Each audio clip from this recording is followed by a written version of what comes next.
الحمد للہ وکفی والصلاة والسلام علی عباده الذین اصطفیٰ خصوصاً علی افضلہم وخاتم النبیین محمد الامین وعلی آلہ وصحبہ اجمعین.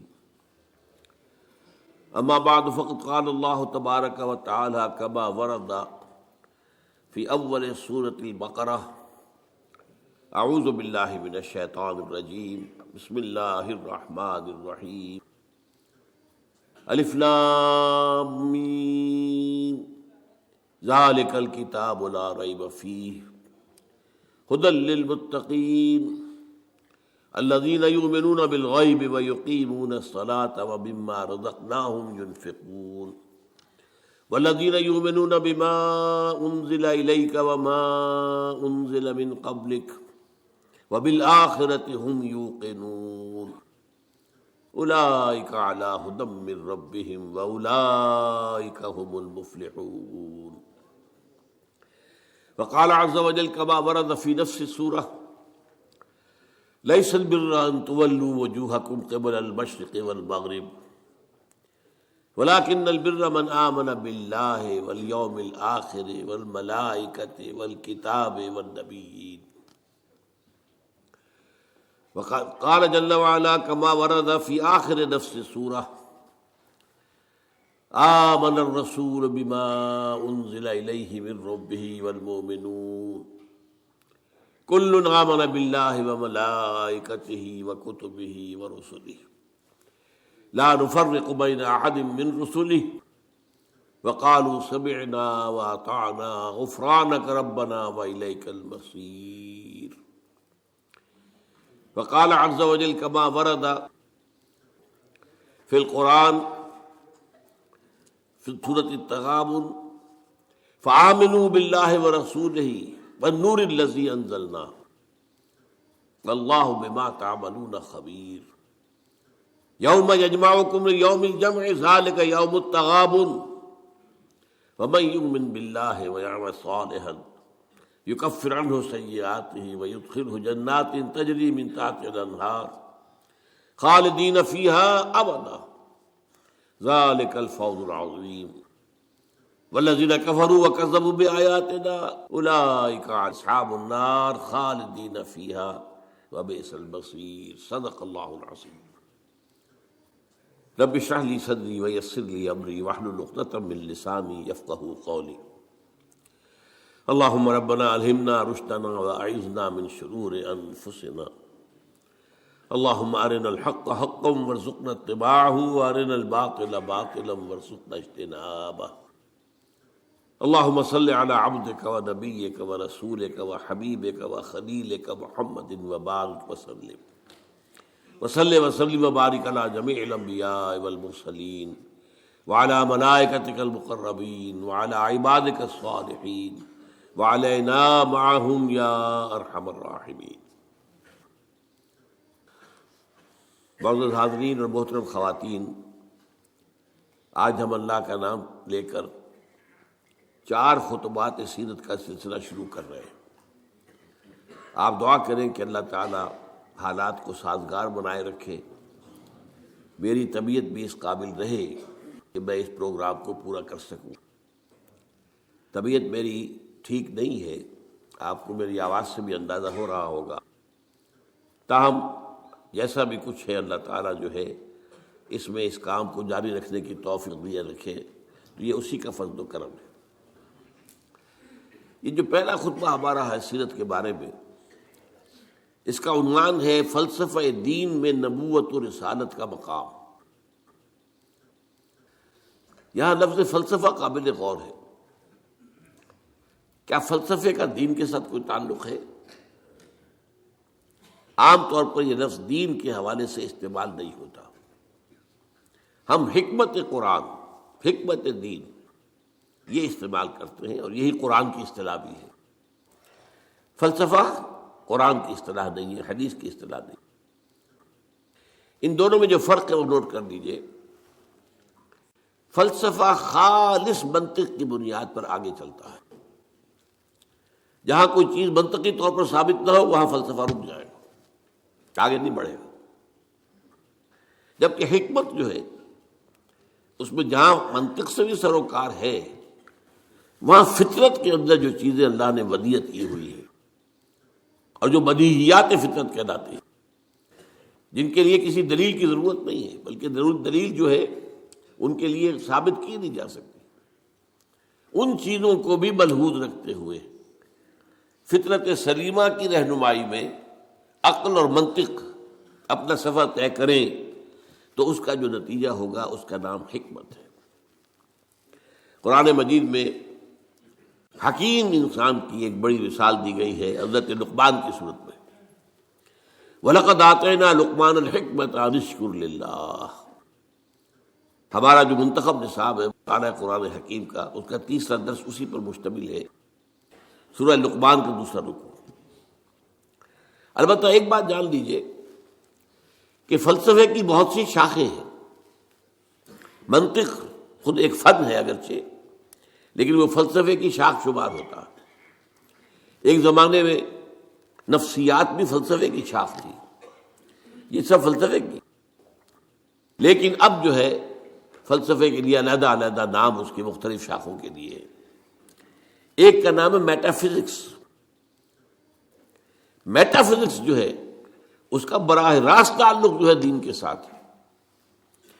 ایک ہے فزیکل ورلڈ، وہ جو ہم اپنے حواس خمسہ سے جس کے بارے میں معلومات حاصل کرتے ہیں، جو مادی کائنات ہے، چاہے ہم نے اپنی ننگی آنکھ سے دیکھا چاہے ٹیلیسکوپ سے دیکھا، دیکھنے والی شے تو آنکھ ہی ہے نا، ٹیلیسکوپ تو کچھ نہیں دیکھتی، دیکھتی تو آنکھ ہے۔ ٹیلیسکوپ نے اس آنکھ کا دائرہ بہت وسیع کر دیا، مائکروسکوپ سے دیکھا تب بھی دیکھا تو آنکھ نے ہے، مائکروسکوپ دیکھنے والی شے نہیں ہے۔ تو چاہے انسان نے اپنے حواس خمسہ سے مجرد جو ایسے کہ وہ ہیں ان سے کام لے کر کچھ معلومات حاصل کی، خواہ اس میں جو اضافے ہو گئے، دوربین آ گئی، خوردبین آ گئی وغیرہ وغیرہ، ان سب سے جو بھی چیز ہمیں معلوم ہوتی ہے وہ فزکس کا دائرہ ہے، طبیعیاتی علوم، فزیکل سائنسز۔ میٹا فزکس اس کا نام ہے جہاں یہ کہ حواس جو ہے یہ ساتھ نہیں دے سکتے، حواس کے دائرے سے باہر۔ میٹا فزکس، فزکس اور میٹا فزکس یہی فرق ہے اس میں۔ اب ظاہر بات ہے، میں نے ابھی جو آیات آپ کو سنائی ہیں سورہ بقرہ کی ابتدائی آیات اس اعتبار سے بہت اہم ہے۔ الف لام میم ذالک الکتاب لا ریب فیہ ھدی للمتقین الذین یؤمنون بالغیب۔ قرآن مجید سے استفادے کی شرط اول ہے غیب پر ایمان۔ غیب وہی چیز ہے جو آپ کے حواس کے ذریعے سے آپ کی گرفت میں نہیں آتی، آپ کے علم میں نہیں آتی۔ اب ظاہر بات ہے ذات باری تعالیٰ ہے، ظاہر ہمارے دائرہ حواس سے بلکہ عقل سے، وہم سے، خیال سے سب سے ماورا، وراء الورا ثم وراء الورا۔ فرشتے ہیں انہیں ہم نہیں دیکھ سکتے، اور اسی طریقے سے وحی ہے وہ کیا ہے ہم نہیں دیکھ سکتے، نہیں جان سکتے۔ یہ سب جو ہے میٹا فزکس کا میدان ہے، اور فزکس کا میدان وہ ہے جو کچھ ہم دیکھ سکتے ہیں، میٹیریل ورلڈ ہے، جو بھی میٹیریل چیزیں ہیں وہ فزکس کی ہیں، اور وہ میٹا فزکس ہے۔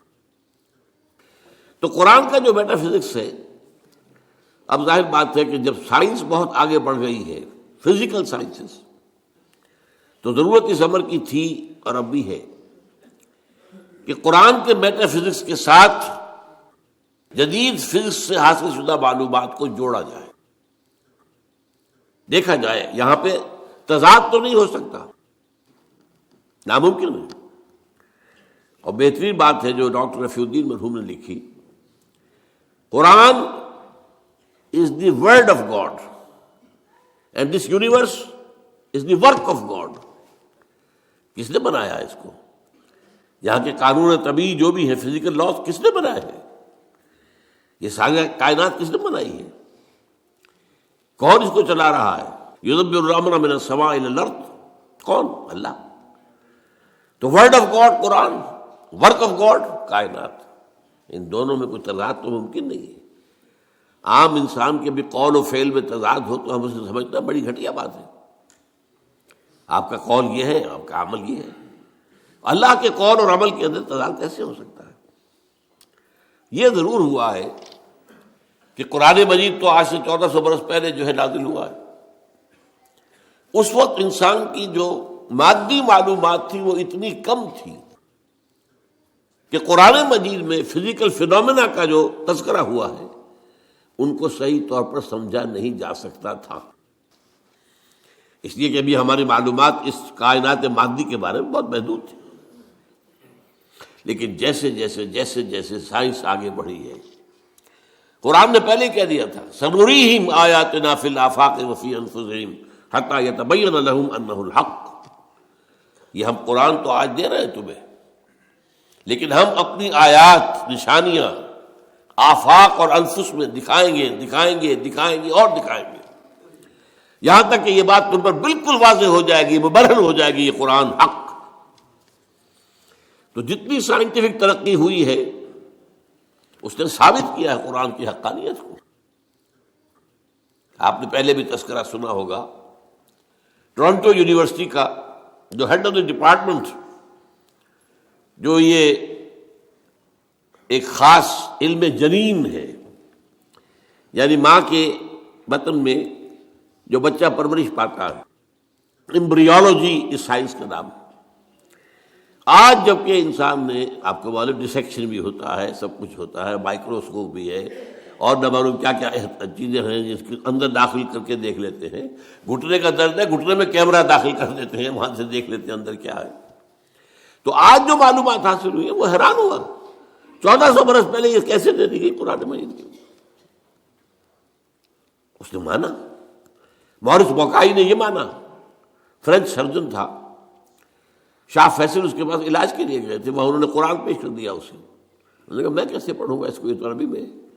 ان کا کوئی بات نہیں، میں آپ کے لیے استاد منگا دی. تو بادشاہ کے لیے کیا مشکل تھا، سعودی عرب سے لا کر ایک ٹیوٹر رکھ دیا گیا ان کے پاس. اس نے عربی سیکھی، پھر قرآن پڑھا، پھر کتاب لکھی، the Bible, the Quran and the science. اور اس میں یہ ثابت کیا اور اقرار کیا کہ قرآن میں کوئی شے وہ نہیں ہے جسے سائنس نے غلط ثابت کیا ہو. یہ ہو سکتا ہے کہ قرآن میں بہت سی چیزیں ایسی ہیں جن کی حقیقت تک ابھی سائنس کی رسائی نہیں ہوئی، یہ اور بات ہے. لیکن کوئی شے ایسی ثابت ہو گئی ہو کہ قرآن کی یہ بات غلط ثابت ہو گئی، یہ نہیں. تو آج اصل میں اس وقت کی بہت ضرورت ہے اس کی کہ یہ جو دو علوم علیحدہ علیحدہ چل رہے ہیں، یہ دو آنکھیں ہیں. ایک آنکھ یہ دیکھو، کھول آنکھ، زمین دیکھ، فلک دیکھ، فضا دیکھ، زمین اور آسمان کو دیکھو. افلا ينظرون الى الابل كيف خلقت والى السماء كيف رفعت. دوسری آنکھ وہی. ان دونوں آنکھوں سے دیکھو. اس سے حقیقت کا علم قرآن سے لو، اس سے کائنات کا علم اپنی حواس خمسہ اور عقل کے ذریعے لو، اور پھر دیکھو کہ ان دونوں میں کوئی تضاد نہیں ہے. یہی ہے در حقیقت میری آج کی اس گفتگو کی بنیاد، کہ نبوت اور رسالت کا مقام و مرتبہ دین کا جو میٹا فزکس ہے، دین کا جو فلسفہ اور حکمت ہے، اس میں کیا ہے. تو ہمیں سب سے پہلے یہ جاننا ہوگا، یہاں یہ ذکر کر دوں میں کہ میں نے اس موضوع پر جس پر آج میں یہاں تقریر کر رہا ہوں، آج سے 25 برس قبل یہ جو ہمارا یہ ٹاؤن ہال ہے، جنا ہال، 26 مارچ 1975 کو تقریر کی تھی، اور وہ تقریر چھپی ہوئی ہے. میری کتاب ہے نبی اکرم صلی اللہ علیہ وسلم کا مقصد بعثت. یہ جو میرا آج کا لیکچر ہے وہ پہلا لیکچر اسی موضوع پر اس وقت تھا. اب 25 سال میں یقیناً میرے فکر میں بھی کچھ وسعت پیدا ہوئی ہے. وہ جو علامہ اقبال نے جو کہا تھا، only stones do not change, رائے میں کچھ نہ کچھ تبدیلی آ سکتی ہے، کوئی وسعت ہو سکتی ہے، اپنی کسی بات پر انسان نظر ثانی کر سکتا ہے. اس پہلو سے یقیناً کچھ تھوڑا سا فرق نظر آئے گا اگر آپ دونوں کا تقابلی مطالعہ کریں گے. تو میری آج کی بات اور آج سے 2 سال قبل میری یہ کتاب آئی ہے، اس کا تو عنوان ہی اصل میں ایسا تھا کہ جس سے ہمارے بہت سے رفقا جو ہیں گھبرا گئے کہ اس کا تو عنوان کا مطلب ہی سمجھ میں نہیں آئے گا. ایجاد و ابداع عالم، ایجاد و ابداع عالم سے لے کر عالمی نظام خلافت تک، جب کائنات کا آغاز ہوا ہے اس وقت سے لے کر اور جو اختتام ہونا ہے اس دنیا کا خلافت علی منہاج النبوہ عالمی سطح پر، اس کے درمیان سارے لنکس جو ہیں وہ سائنس اور قرآن دونوں کے حوالے سے اور دونوں کو جوڑتے ہوئے میں نے اس کے اندر پیش کیے. تو جن حضرات کو بھی ان موضوعات سے دلچسپی ہو وہ میری وہ کتاب بھی پڑھیں، آج سے 25 سال پہلے کی، نبی اکرم صلی اللہ علیہ وسلم کا مقصد بعثت اور انقلاب نبوی کا اساسی منہاج. پھر یہ کہ یہ ایجاد و ابداع عالم کا بھی مطالعہ کریں، کوشش کریں. اور میرا جو ہے آج کا یہ لیکچر انشاءاللہ ان دونوں کی تسہیل کا ذریعہ بن جائے گا کہ بات آسان ہو جائے گی. دیکھیے قرآنک میٹا فزکس کیا ہے، ہم اس کو ایمان سے تعبیر کرتے ہیں. میں نے یہ چند آیات آپ کو سنائی. ایمانیات کیا کیا ہیں؟ اللہ پر ایمان، آخرت پر ایمان، یوم آخر پر ایمان، وحی پر ایمان، فرشتوں پر ایمان، کتابوں پر ایمان، رسولوں پر ایمان، حضور کی ختم نبوت و رسالت پر ایمان، قرآن کے آخری اللہ کا کلام ہونے اور اس کے محفوظ ہونے پر ایمان، بعث بعد الموت پر، جنت اور دوزخ پر، حساب کتاب پر، وزن اعمال پر ایمان. یہ تمام ایمانیات یہ سب کیا ہیں؟ یہ میٹا فزکس ہے. یہ ہمارے اس دائرہ حواس کے اندر آنے والی چیزیں نہیں ہیں. ان ایمانیات کو 3 بڑے بڑے عنوانات کے تحت جمع کیا جا سکتا ہے. نمبر 1 ایمان باللہ یا توحید. نمبر 2 ایمان بالآخرہ یا معاد. معاد کے معنی لوٹنے کی جگہ، عاد یعود عودن، لوٹنا. معاد لوٹنے کی جگہ، اس میں ظرف ہے. تیسرے ایمان بالرسالت. اب جب یہ ایمان باللہ کیا ہے، چند چیزیں میں گنواؤں گا. پہلی بات یہ کہ آج ہم یہ مانتے ہیں، ہم پہلے سے مانتے تھے، آج دنیا بھی مان رہی ہے. جو فزکس کا آپ سے کچھ عرصے پہلے کا دور تھا، 50-60 سال پہلے کا، اس وقت تک یہ مانا جاتا تھا کہ کائنات ہمیشہ سے ہے اور ہمیشہ رہے گی. یہ نیوٹونین دور کہلاتا ہے فزکس کا. لیکن آج ہمیں وہ بات معلوم ہو چکی ہے سائنس سے، جو قرآن ہمیں بتاتا ہے کہ کائنات ہمیشہ سے نہیں ہے، نہ ہمیشہ رہے گی. یہ خاص وقت پر پیدا کی گئی ہے اور ایک خاص وقت پر ختم ہو جائے گی. آج سائنس نے اس کے لیے نقطہ آغاز اس کو کہا ہے بگ بینگ. ایک بہت بڑا دھماکہ ہوا تھا، اس سے کائنات شروع ہو گئی. پھر یہ تصور بھی ہے کہ کائنات ابھی پھیل رہی ہے، پھول جھڑی کی طرح. پھول جھڑی آپ کو معلوم ہے ایسے چکر لگاتے ہوئے پھیلتی ہے. اسی طرح یہ کائنات ابھی پھیل رہی ہے، مزید گیلیکسیز وجود میں آ رہی ہے. آپ اکثر و بیشتر اخبارات میں پڑھتے رہتے ہیں کہ آج ایک اور نئی گیلیکسی دریافت ہو گئی ہے. اتنے millions and millions and trillions and trillions years, light years دور ہے ہم سے. وہ تو حساب کتاب میں آنے والی باتیں نہیں. لیکن یہ کہ اللہ تعالیٰ نے بھی فرمایا تھا یزید اللہ فی الخلق ما یشاء. اللہ اپنی تخلیق میں اضافہ کرتا رہتا ہے جو چاہتا ہے، یا کرتا رہے گا. دونوں معنی اس کے ہو سکتے ہیں. فعل مضارع میں فعل حال بھی ہے اور فعل مستقبل بھی ہے. اور اسی کو اقبال نے کہا یہ کائنات ابھی ناتمام ہے شاید، کہ آ رہی ہے دمادم صدائے کن فیکون، کن فیکون، کن فیکون. ابھی تو نئی نئی چیزیں وجود میں آ رہی ہیں، لیکن ایک وقت آئے گا جیسے وہ فنر ہوتا ہے، فنر، وہ فنر جو ہے لپٹا ہوا ہے اس کو آپ کھینچتے ہیں، لیکن اگر چھوڑ دیں گے اس طرح کو پھر وہیں آ جائے گا واپس. اسی طرح ایک وقت آئے گا کہ یہ کائنات جو ابھی تو پھیل رہی ہے، جا رہی ہے، ایک وقت میں اس کی ریورسل ہو جائے گی اور یہ جو اب سمٹنی شروع ہوگی پھر ایک نقطے پر جا کر ختم ہو جائے گی. قرآن میں نقشہ کھینچا گیا یوم نطوی السماء کطی السجل للکتب. ہم یہ فضاؤں کو اور خلاؤں کو لپیٹ دیں گے، لپیٹ دیں گے. دیکھیے آج کا کانسیپٹ اور قرآن کے الفاظ.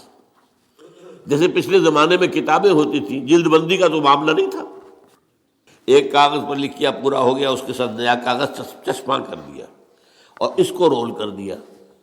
اب آپ نے دوسرے کو لکھا، وہ پورا ہو گیا، پھر اس کو اور رول کر دیا، تیسرا لگا. وہ رول بنتے تھے، اسکرولز بھی کہلاتے ہیں. تو یہ اسکرولز، یہ آسمان، اللہ تعالیٰ فرما رہے ہیں یوم نطوی السماء کطی السجل للکتب.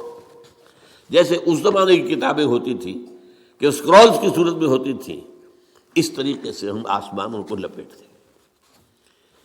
یہ کائنات نہ ہمیشہ سے ہے نہ ہمیشہ رہے گی. ایک ہستی ہے البتہ جو ہمیشہ سے ہے اور ہمیشہ رہے گی. وہ ہستی اس کائنات کی خالق ہے. اس کی جہاں تک ذات کا تعلق ہے، یہ ہمارے فہم سے، ہمارے عقل سے، ہمارے تخیل سے، ہمارے تصور سے، ہمارے وہم سے وراء الورا ثم وراء الورا ثم وراء الورا. اس کے بارے میں علم یہی ہے کہ یہ سمجھ میں آ جائے کہ اس کو ہم نہیں جان سکتے، بیانڈ اور لمٹس. اس کے بارے میں ساری معرفت جو ہمیں حاصل ہوتی ہے وہ اس کی اسماء و صفات سے ہوتی ہے. شاید آپ میں سے اکثر کو مجھے امید ہے یاد ہو، بچپن میں اگر یاد کرائے ہوں گے والدین نے، ایمان مجمل، ایمان مفصل. ایمان مجمل کیا ہے؟ آمنت باللہ کما ہوا باسمائہ و صفاتہ وقبلت جمیع احکامہ اقرار باللسان و تصدیق بالقلب. یہ اسماء و صفات باری تعالیٰ کا علم ہے. اس میں بھی لمیٹیشن ہے. اللہ بصیر ہے، دیکھتا ہے. کیسے دیکھتا ہے یہ ہم نہیں جانتے. کیا اس کی اس طرح کی کوئی آنکھ ہے؟ کیا وہ بھی دیکھنے کے لیے روشنی کا محتاج ہے؟ نعوذ باللہ من ذالک. ہمارے ہاں تو ایسے حیوانات موجود ہیں جو بغیر روشنی کے دیکھتے ہیں. تو اللہ کا دیکھنے والا ہے، سمیع ہے، سنتا ہے. کیسے سنتا ہے؟ کیا ساؤنڈ ویوز کی ضرورت ہے اسے بھی؟ اس کا بھی کوئی کان ہے جس سے آ کر ٹکرائے؟ وہ کچھ پتہ نہیں. اسی طرح اس کا کوانٹیٹیو پہلو، اللہ ہر شے پر قدیر ہے. کتنا قادر ہے ہم کیا تصور کریں گے؟ ہمارا تو تصور بڑا محدود ہے. یوں سمجھیے کہ ہمارے دماغ کی مثال اس سنار کی جو ترازو ہوتی ہے، تولے ماشے یہی تو لیں گے نا. اس پر ٹنوں تو نہیں تول سکتا، سریا لا کر آپ اس پر تولنا چاہیں. تو اللہ تعالیٰ کی اسماء و صفات کا بھی وہ کتنا قدیر ہے، کتنا بصیر ہے، یہ تو ہم نہیں جانتے. لہذا معلوم ہوا کہ اللہ تعالیٰ کی بات کے بارے میں ہماری معلومات بہت محدود ہے. بس یہ ہے، ایک بڑا پیارا شعر ہے، دور بینان بارگاہ الست جز پہ این برداند کے ہست. ہست یہ بارگاہ الست جو ہے، یہ جو ہم عہد کر کے آئے تھے اللہ سے، الست بربکم قالوا بلی. تو بارگاہ الست، اللہ کی بارگاہ، جو لوگ اس بارگاہ میں دور تک دیکھ سکتے ہیں وہ سوائے اس کے اور کچھ نہیں کہتے کہ بس یہ تو ہمیں معلوم ہے کہ ہے، لیکن کیا ہے، کیسا ہے، کتنا ہے، کیسے دیکھتا ہے، کیسا اس کا چہرہ ہے. حالانکہ قرآن میں لفظ آیا چہرہ. کیسے اس کے ہاتھ ہے، قرآن میں لفظ آیا ہاتھ. ہم نہیں جانتے. دور بینان بارگاہ الست جو پئین برداند کے ہست. اس کی میں مثال دیا کرتا ہوں. دیکھیں کوئی دیوار ہے، بہت بڑی فصیل ہے. اب آپ دیکھ رہے ہیں اسے تو آپ کو اندازہ ہو گیا کہ ہوگی اتنی کوئی 100 فٹ اونچی ہوگی. چلیے جہاں تک نظر آ رہی ہے اتنی لمبائی ہے. اس کے اوپر کوئی رنگ وغیرہ ہے وہ بھی نظر آ گیا. کوئی اندھا شخص ہے وہ کیا کرے گا؟ وہ جا کے دیکھے گا، ٹٹولے گا، ہے بھائی فصیل تو ہے، وہ کتنی اونچی ہے اسے کیا پتا؟ وہ تو نہیں دیکھ سکتا. یہ وہ ہے کہ دور بینان بارگاہ الست جس پہ این برداند کی ہست ہے ضرور.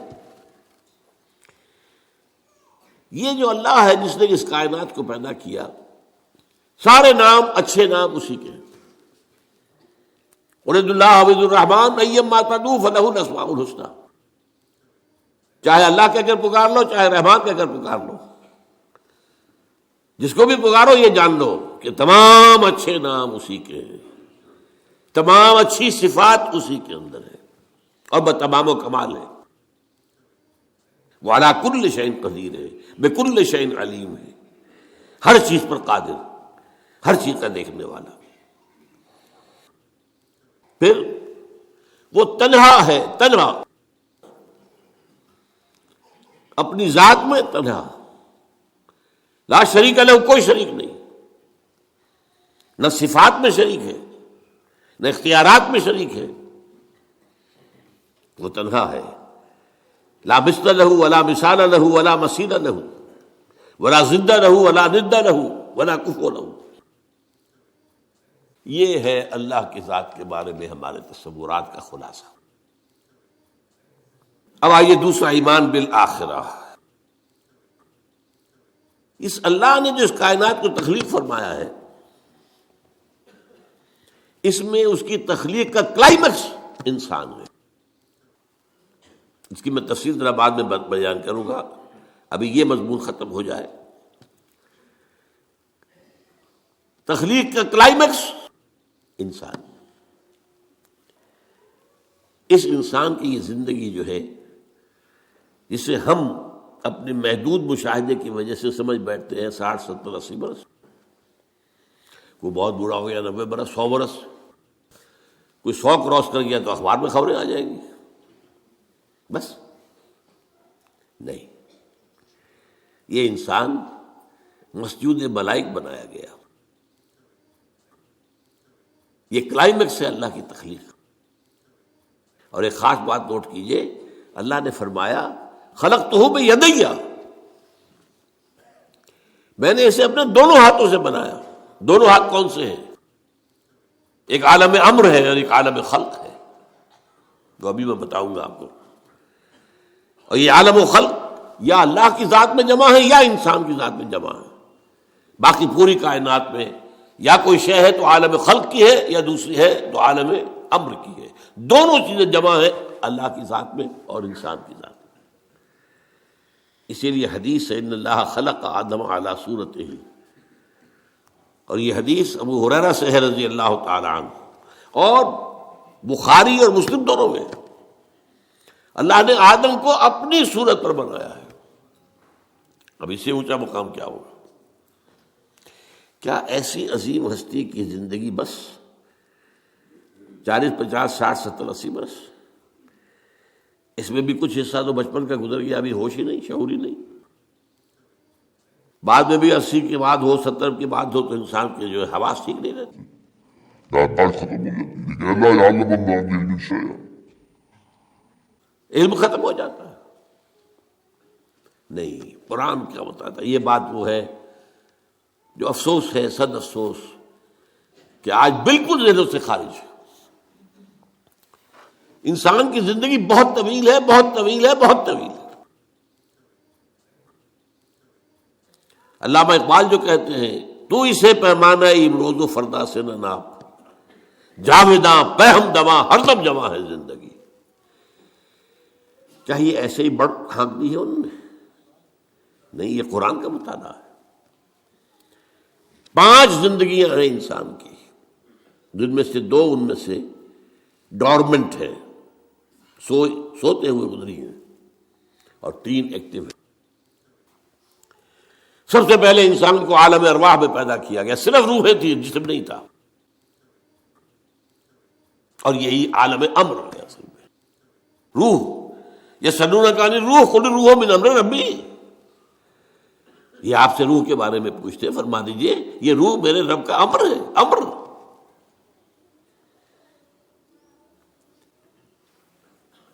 اس کے بعد اسی امر کے دوران، اسی روحانی زندگی کے دوران عہد لیا گیا، الست بربکم قالوا بلی۔ ساری ارواح، آدم سے لے کر آخری انسان جو دنیا میں آئے گا، سب کی ارواح موجود تھی، میری، میرے والد کی، میرے دادا کی، پردادا کی، سگڑ دادا کی، آدم تک، اور میرے بیٹے کی اور پوتے کی اور پڑ پوتے کی، اور آخری انسان جو آئے گا دنیا میں اس تک، تمام انسانوں کی ارواح الارواح جنود مجندہ، حدیث میں الفاظ ہے، لشکروں کے لشکر، تمام ارواح انسانیہ پیدا کر دی، لیکن جسم کسی کا نہیں تھا۔ ان سے عہد لیا گیا، لست بربکم قالوا بلا،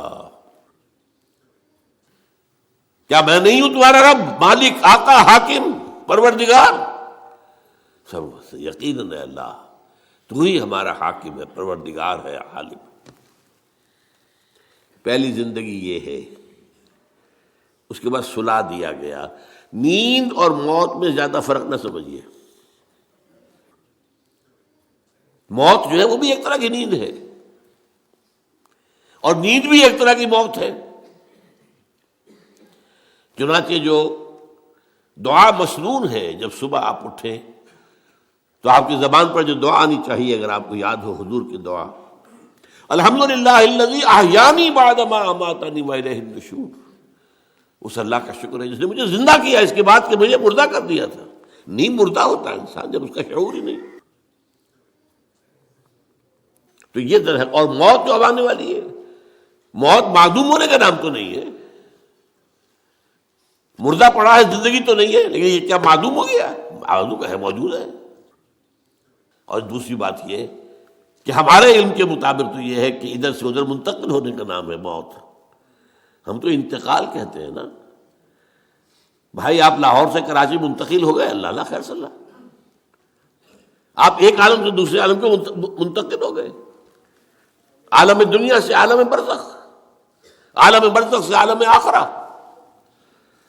تو پہلی زندگی عالم ارواح میں، جبکہ ہمارے پاس جسم نہیں تھے، پھر سلا دیا گیا، یہ دوسری زندگی ہے، لیکن یہ موت کی کیفیت یا نیند کی کیفیت ہے۔ پھر ہماری تیسری زندگی آئی ہے اس دنیا میں، رحم مادر میں، جب حیولہ بنا ہے اور 120 دن کا جنین ہو گیا، ایمبریو ہو گیا، پھر اللہ فرشتے کو بھیجتا ہے۔ یہ حدیث ہے حضور کی اور متفق علیہ روایت ہے۔ بدقسمتی سے جو چیزیں ہمارے مادی ذہن سے ٹکراتی ہیں ہم انہیں قبول نہیں کرتے۔ مادیت کا اتنا غلبہ ہے کہ جو چیز بظاہر اس مادی کیفیات اور مادی قوانین اور ضوابط کے تحت نہیں آتی، ہم ان کو ریجیکٹ کر دیتے ہیں، حالانکہ وہ عالم ہی اور ہے، یہ عالم اور ہے، روح اس مادی عالم کی شے نہیں ہے۔ حدیث میں آتا ہے، حضرت عبداللہ ابن مسعود رضی اللہ تعالیٰ عنہ کی روایت ہے کہ رحم مادر میں 40 دن وہ جو ایمبریو ہوتا ہے وہ نطفے کی شکل میں ہوتا ہے، پھر 40 دن علقہ، پھر 40 دن مضغہ، ثم یرسل الملک فینفخ فیہ الروح، پھر فرشتے کو بھیجا جاتا ہے اور وہ فرشتہ اس میں روح پھونکتا ہے۔ یہ اس کی تیسری زندگی شروع ہو گئی ہے۔ یہ جس زندگی ہے، روح جمع جسم، یہ ہماری حیات دنیاوی ہے، روح جمع جسم۔ اور زندگی کون سی ہو گئی ہے؟ تیسری، عالم ارواح کی۔ پھر وہ کولڈ سٹوریج میں جہاں سلا دیے گئے، ڈمپ کر دیے گئے، پھر یہ دنیا کی زندگی 70-80 جو برس آنے ہیں، پھر موت آئی۔ چوتھی زندگی شروع ہو گئی، عالم برزخ۔ وہ زندگی ہے، موت نہیں ہے، اس کو تو سب مانتے ہیں۔ عذاب قبر ہم مانتے ہیں، قرآن سے ثابت ہے۔ بعض لوگ یہ سمجھتے ہیں کہ شاید قرآن میں ذکر نہیں ہے، غلط بات ہے، لیکن میرے پاس زیادہ وقت نہیں ہے۔ برزخ کے اندر زندگی کی ایک کیفیت ہے، اس کے اندر جیسے کہ ہمارے یہاں بڑی ویسے چھڑ گئی ہیں، حضور کی زندگی کیسی ہے؟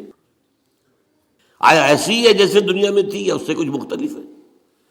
تو میں کہا کرتا ہوں دنیا کی زندگی تو اتنی اچھی زندگی نہیں ہے، حضور کو جو زندگی ہے عالم برزخ میں، اس کا تو ہم تصور بھی نہیں کر سکتے۔ اس عالم برزخ میں کہا گیا شہداء کو، وَلَا تَقُولُوا لِمَن يُقْتَلُ فِي سَبِيلِ اللَّهِ أَمْوَاتٌ بَلْ أَحْيَاءٌ وَلَٰكِن لَّا تَشْعُرُونَ۔ اللہ کی راہ میں شہید ہو جانے والوں کو اموات مت کہو، مردہ مت کہو، زندہ ہے، تمہیں اس کا شعور نہیں۔ ہمیں شہداء کی زندگی کا شعور نہیں، پھر صدیقین اوپر ہے، پھر انبیاء ان کے اوپر ہے، پھر رسول ان کے اوپر ہے، سب سے اوپر سید المرسلین ہے۔ کیا زندگی ہوگی، ہم کیا تصور کر سکتے ہیں؟ ما لا عین رأت ولا اذن سمعت ما خطر على قلب بشر. بہرحال پھر یہ چوتھی زندگی آ گئی، پھر آئے گا، پھر سور پھونکا جائے گا، اور پھر فَإِذَا هُمْ قِيَامٌ يَنظُرُونَ، تو سب زندہ ہو کر دوبارہ کھڑے ہو جائیں گے. وہ یوم القیامہ ہوگا، کھڑے ہونے کا دن، اور اس سے ہمارا 5واں دور شروع ہو جائے گا، حیات اخروی. اچھا، حیات اخروی کے بارے میں ہمارا کیا ایمان ہے؟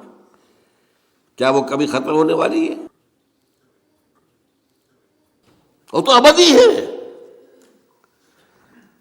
فَإِنَّهَا لَجَنَّةٌ أَبَدًا أَوْ لَنَارٌ أَبَدًا. یہ پوری زندگی تو زندگی کتنی بڑی ہو گئی. تو اسے پیمانہ امروز و فردا سے نہ ناپ، جاویداں پہم دواں ہر دم جواں ہے زندگی. البتہ ایک کام کیا کیا ہے اللہ نے، یہ جو دو موتوں کے درمیان زندگی آئی ہے،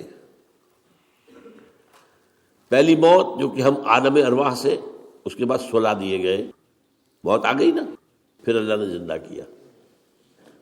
پھر جو ہماری موت آنے والی ہے میری اور آپ کی، ان دو موتوں کے درمیان ایک زندگی کا حصہ کٹ گیا اس میں سے. یہ لمبا پروسیس، وہاں سے وہاں تک، مبدا و معاد، انا للہ و انا الیہ راجعون، اس میں یہ چھوٹا سا ہماری زندگی میں سے حصہ کاٹ کر اس سے ایک امتحانی وقفہ بنایا گیا. خلق الموت والحیات لیبلوکم ایکم احسن عملا. اس نے زندگی اور موتیں تخلیق کی ہیں تاکہ تمہیں آزمائے کہ کون ہے تم میں سے اچھے عمل کرنے والے. یہ امتحانی، اس کو بھی اقبال نے خوب کہا ہے، ملزم ہستی سے تو براہ مانند حباب، اس زیاں خانے میں تیرا امتحان ہے زندگی. اب امتحان 3 گھنٹے کا بھی ہوتا ہے تو وہ 30 سال کا بھی ہو سکتا ہے. یہ تو ایک کوانٹیٹیو ایلیمنٹ ہوا، امتحان ہے. Testing is testing. یہ حیات دنیاوی امتحان ہے. ملزم ہستی سے تو براہ مانند حباب، اس زیاں خانے میں تیرا امتحان ہے زندگی. اس کے بعد جب ہمیں دوبارہ اٹھا دیا جائے گا، حساب کتاب ہوگا، اعمال کا جزا و سزا کے فیصلے ہوں گے، اور پھر یہ جنت اور یہ دوزخ. وَإِنَّهَا لَجَنَّةٌ أَبَدًا أَوْ لَنَارٌ أَبَدًا. یہ حیات ایک ایمان باللہ اور ایمان بالآخرہ. ایمان بالآخرہ کے ضمن میں پورے حیات انسانی کا ایک تصور جو ہے سامنے لانا ضروری ہے. اب آئیے،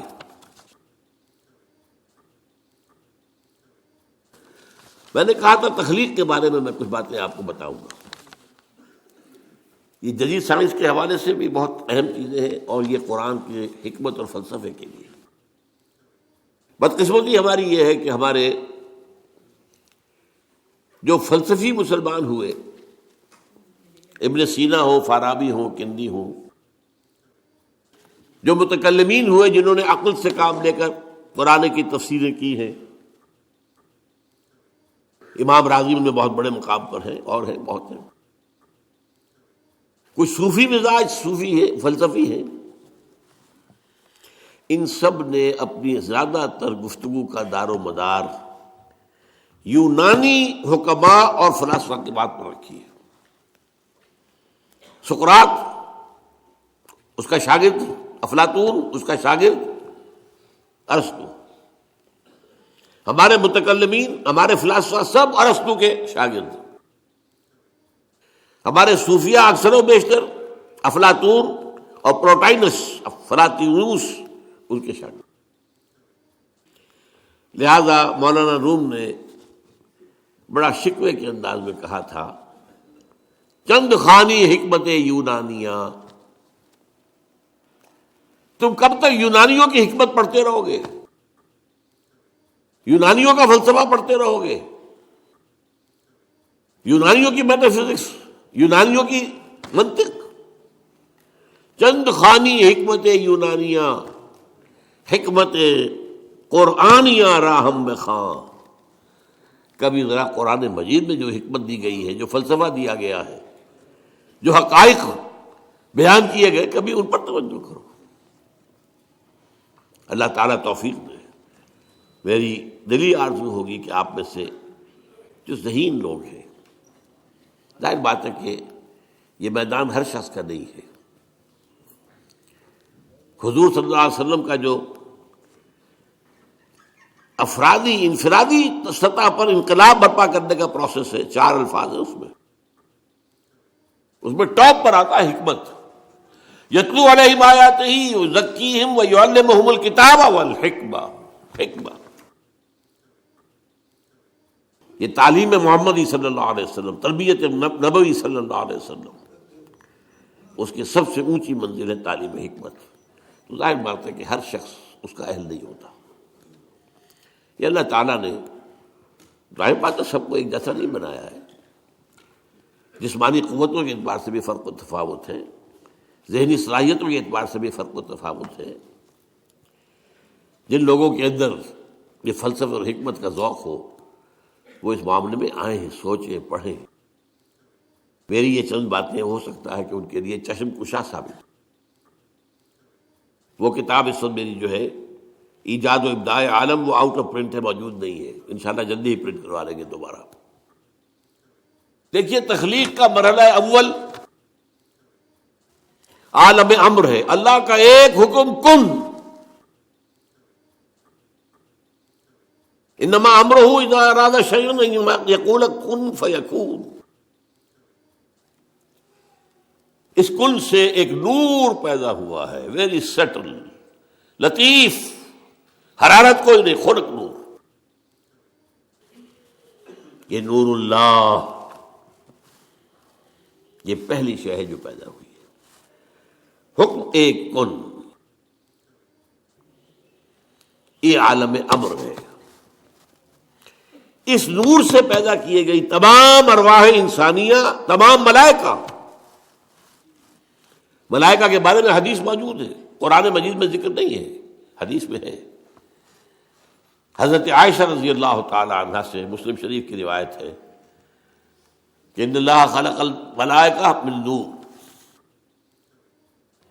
یہ عالم امر ہے پہلے جو پیدا کیا گیا ہے، ایک نور، بسیط نور، لطیف نور۔ اس نور سے ارواح انسانیہ، انہی میں ایک روح محمدی بھی تھی نا، جس کو نور محمدی بھی کہا جا سکتا ہے۔ یہ لفظ جو ہمارے ہاں کہا جاتا ہے نور محمدی، نور اس لیے کہ روح نورانی ہے، ملائکہ نورانی ہے، اللہ نے فرشتوں کو نور سے پیدا کیا۔ اچھا، اب اس تخلیق کا دوسرا مرحلہ آیا۔ یہ پہلی تخلیق جو میٹا فزیکل ورلڈ کی ہے، دوسری تخلیق ہے فزیکل ورلڈ۔ ایک اور امر کن، اور اس سے ایک بگ بینگ پیدا ہو، یہاں سے سائنس شروع ہوتی ہے۔ اس لیے کہ وہ جو پہلا معاملہ ہے وہ سائنس کے دائرے سے باہر کا ہے۔ ارواح ہو، ملائکہ ہو، اس سائنس کے دائرے سے باہر۔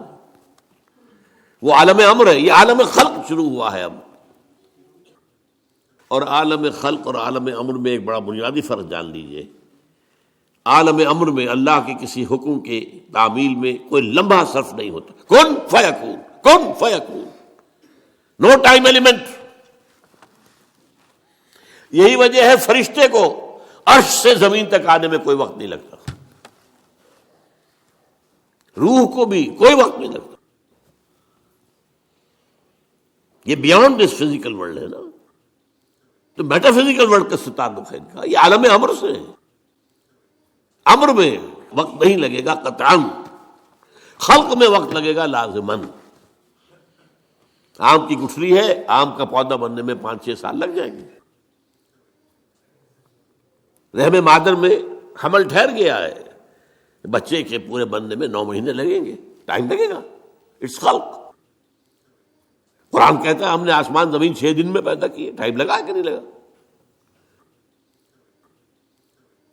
تو یہ امر ہے وہ پہلا، جس میں کہ کیا ہے 3 چیزیں ہیں۔ اللہ کا نور جو بہت لطیف ہے، وہ خزانہ ہے، اسی سے بنی ارواح انسان کی، اس سے بنے فرشتے۔ اور چوتھی چیز نوٹ کیجئے، وہی بھی عالم امر سے متعلق ہے، اس لیے کہ وہ ایک کمیونیکیشن ہے بٹوین روح انسانی یا روح نبوی اور الروح القدس۔ جبرائیل کون ہے؟ فرشتہ۔ روح محمدی یہ بھی نوری وہ بھی نوری، یہ ان دونوں کا کمیونیکیشن ہے وہی، لہذا اس کا تعلق بھی عالم خلق سے نہیں ہے، عالم امر سے۔ بہت پیارا شعر کہیں کہا ہے، کس کیفیت میں کہا ہے میں نہیں سمجھ سکتا۔ نغمہ وہی ہے نغمہ کہ جس کو روح سنے اور روح سنائے۔ روح محمدی نے سنا ہے، اس کان سے نہیں سنا حضور نے، یہ نوٹ کر دیجئے، کبھی پڑھیے حقیقت وہی نامی کتاب مولانا سعید احمد اکبر آبادی کی۔ وہی کی حقیقت کیا ہے؟ وہی براہ راست قلب پر جاتی ہے، اس کان کے واسطے سے نہیں جاتی۔ یہ کان عالم خلق کا ہے، قلب عالم امر کی شے، روح کا مسکن ہے، وہاں روح ہے، روح محمدی ہے۔ فَإِنَّهُ نَزَّلَهُ عَلَىٰ قَلْبِكَ، اس کو اے نبی اتارا ہے اس فرشتے نے آپ کے دل پر براہ راست۔ تو نغمہ وہی ہے نغمہ کہ جس کو روح سنے اور روح سنائے۔ اب اس کے بعد جب مرحلہ دوم شروع ہوا بگ بینگ سے، آج سائنس ہمیں بتا رہی ہے کہ بگ بینگ کے نتیجے میں بہت چھوٹے چھوٹے ذرات، ایٹم سے بھی 1000 گنا چھوٹا، فوٹونز، ان سے چھوٹی کسی چیز کا تصور نہیں ہے، انتہائی گرم جو دھماکہ ہوا big bang, trillions degrees Fahrenheit اس کا ٹیمپریچر تھا، آج سائنس بتا رہی ہے۔ اور آپ کو معلوم ہے آج انسان ایک تجربہ کرنے چلا ہے جس کے لیے ایک بڑی لمبی سرنگ کھودی گئی ہے سوئٹزرلینڈ کے اندر، پہاڑ کے اندر، غالباً 26 کلومیٹر لانگ۔ اس میں یہ ایکسپیریمنٹ کر کے دیکھیں گے۔ سائنس تو اسی بات کو مانتی ہے جسے آپ ویریفائی کر سکیں ایکسپیریمنٹ سے۔ آپ کہتے ہیں پانی جو ہے آکسیجن اور ہائیڈروجن مل کر بنا، ہائیڈرولسس کر کے دیکھ لیں، بن گیا، آ گئی آپ کے پاس، آکسیجن بھی آ گئی، ہائیڈروجن بھی آ گئی۔ تو یہ تو ویریفائبل ہوتا ہے۔ آج کو یہ تجربہ جو ہے اس کا آدمی سوچ بھی نہیں سکتا تھا، کس قدر اس کے اوپر ٹریلینز آف ڈالرز خرچ ہو گئے، آپ اندازہ نہیں کر سکتے۔ ابھی کچھ میں رکاوٹ ہو گئی ہے، لیکن یہ کہ کر لیں گے، انسان پہنچا ہوا یہاں تک۔ اتنے گرم تھے وہ، trillions of degrees of Fahrenheit, اور دوڑ رہے تھے اتنی تیزی سے کہ اس کا آپ تصور نہیں کر سکتے، ایک دوسرے سے بھاگ رہے تھے۔ انہی ذرات کے پھٹنے سے پھر گیلیکسیز بنی، یہ کدھر گئے ہیں کدھر گئے، کچھ ادھر چلے گئے کچھ ادھر چلے گئے۔ جیسے آگ کا بھی پھٹ جاتا ہے کبھی کبھی، آگ کی کئی جو ہے، قرآن مجید میں ایک آگ کا تذکرہ ذی ثلاث شعب، جہنم جو ہے جو آگ ہوگی وہ 3 شعبوں میں تقسیم ہوگی۔ یہ گیلیکسیز بنی ہے۔ ان گیلیکسیز سے پھر کیا ہوا ہے؟ سب سے پہلے فوٹون سے نیوٹرونز، پروٹونز، الیکٹرونز بنے، ایٹم بن گیا، ایٹم کے جمع ہونے سے ایک خاص ترتیب سے مالیکیول بن گیا، مالیکیول اور کمپلیکس ہوتے چلے گئے، اور خاص طور پر جو کاربن کا ایک ہے جو اس کا مین بن گیا، تو پھر یہ ان آرگینک سے آرگینک بن گئے۔ یہ ایک طرف ارتقاء ہو رہا ہے یا تنزل ہو رہا ہے، جو بھی آپ اسے کہیں۔ دوسری طرف یہ جو پھٹ رہا ہے سارا معاملہ، اس سے جو کرے وجود میں آ گئے، سٹارز، اور دوسرے یہ جو بھی اس کے گرد سیارے گھوم رہے، پھر یہ سیارے کو ٹھنڈے ہوئے۔ یہ بھی ایک سیارہ ہے زمین، سورج کے گرد گھومتا ہے، ستارہ سورج ہے، ٹھنڈا ہوا ہے، پھر اس پر بارش ہوئی ہے بے تحاشا۔ اور میرا گمان یہی ہے کہ ٹھنڈے ہونے سے اس زمین کے اندر سے جو بخارات نکلے ہیں، وہ گیسز، انہوں نے ہی جا کر فضا کے اندر پھر وہ پانی بنا ہے، پانی برسا ہے 1000 سال تک۔ اور چونکہ یہ سکڑا ہے، اس لیے اس کے اندر کہیں اونچائی ہو گئی، کہیں نیچائی ہو گئی۔ جو اونچے ہو گئے پہاڑ ہو گئے، جو نیچے تھے وہاں وہ بارش کا پانی جمع ہوا، وہ اوشنز بن گئے، سمندر بن گئے۔ اور جہاں یہ سمندر کے ساحل پر مٹی اور پانی کا انٹریکشن ہوتا ہے، خاص طور پر آپ کو معلوم ہے مد و جزر میں ابھی موج ہٹ گئی پھر آ گئی، پھر ہٹ گئی پھر آ گئی، یہ کھیل ہے۔ اس سے جو ہے اس کے اندر وہ ایک ایسی کیفیت پیدا کر دیتا ہے اللہ تعالیٰ کہ حیات عرضی کا آغاز ہو جاتا ہے۔ اس حیات عرضی کا پھر کلائمیکس انسان ہے۔ اس کا مادہ تخلیق مٹی ہے، لیکن اس کے بعد جو اس میں روح لا کر شامل کی گئی ہے، اس نے اس کا مقام کچھ اور ہی کر دیا ہے۔ درمیان میں جو یہ حرارت والا دور تھا، جنات پیدا کیے گئے آگ سے، وَالْجَانَّ خَلَقْنَاهُ مِنْ قَبْلُ مِنْ نَارِ السَّمُومِ، کہیں مارج من نار کہا گیا ہے رحمان سورہ رحمان میں۔ یہ درمیان میں جو دور آیا تھا مجھے اسی کو بیان کرنا چاہیے تھا۔ جنات پیدا کیے گئے، جنات نوٹ کیجئے اپنے مادہ تخلیق کے اعتبار سے ہم سے اونچے ہیں، لطیف تر شے ہے آگ، اور مٹی جو ہے وہ تو کثیف شے ہے، انرٹ۔ آگ کے اندر جو حرکت اور حرارت ہے، یہی وجہ ہے کہ ٹھیک کہا تھا ابلیس لعین نے، انا خیر منہ، میں اس آدم سے بہتر ہوں، خلقتنی من نار وخلقتہ من طین، تو نے مجھے بنایا تھا آگ سے، اسے بنایا مٹی سے، ہاؤ کم، میں کیسے سجا کروں اس کو؟ اس کی وجہ کیا تھی؟ اس کے نگاہ، اس کے علم میں روح محمدی نہیں تھی، روح آدم نہیں تھی، جسد آدم تھا، جسد حیوانی تھا۔ جسد حیوانی کے اعتبار سے ہم یقیناً نیچے۔ لقد خلقنا الانسان فی احسن تقویم، وہ روحانی جب پیدا کیا گیا یہ سب سے اونچا مقام تھا، احسن۔ پھر اس روح کو لا کر جہاں ڈالا گیا ہے، وہ جو رحم مادر میں بچہ ہے، جس سے زیادہ ضعیف کوئی اور شے نہیں ہوتی دنیا میں۔ ہر حیوان کا بچہ کہیں زیادہ ہمارے بچے سے زیادہ طاقتور ہوتا ہے۔ بکری ابھی اگر اس کے بچہ، اس کی ولادت ہوئی ہے، تھوڑی دیر وہ بچہ جو ہے ادھر ادھر کرتا ہے، پھر کھڑا ہوتا ہے، پھر ٹانگیں ذرا تھوڑی دیر اس کی کانپتی ہے، پھر وہ چل دیتا ہے۔ ہر اعتبار سے مکمل، اس کے اندر تکمیل کون سی ہو رہی ہے؟ پورا جسمانی نظام مکمل ہے، پورا مسکولر نظام مکمل ہے، تھوڑی سی دیر میں اٹھ کے چل پڑتا ہے وہ۔ اسی طرح بچے اور تو یہ لقد خلقنا الانسان فی احسن تقویم ثم رددناہ اسفل سافلین، پھر نچلے والوں میں سب سے نیچے کر دیا۔ اول تو یہ کہ چونکہ مادہ تخلیق مٹی ہے تو نیچے ہو گیا خود بخود، اور ضعیفی کے اعتبار سے تو یہ سب سے نیچے چلا گیا۔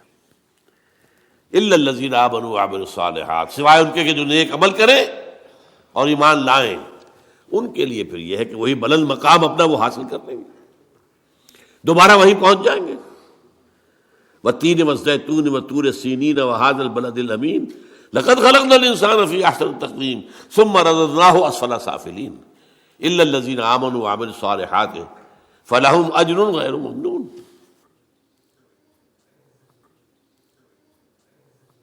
یہ ہے معاملہ انسان جنات۔ اب یہ جو انسان پیدا کیا گیا ہے، جیسا کہ میں نے بتایا، اس کا یہ بدن حیوانی جسم یہ عالم خلق سے ہے،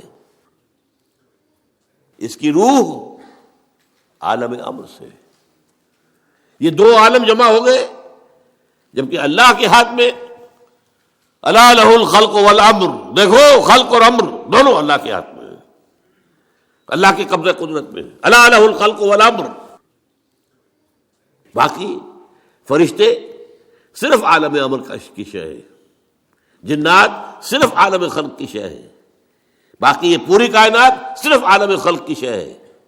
انسان میں عالم امر اور عالم خلق جمع ہے۔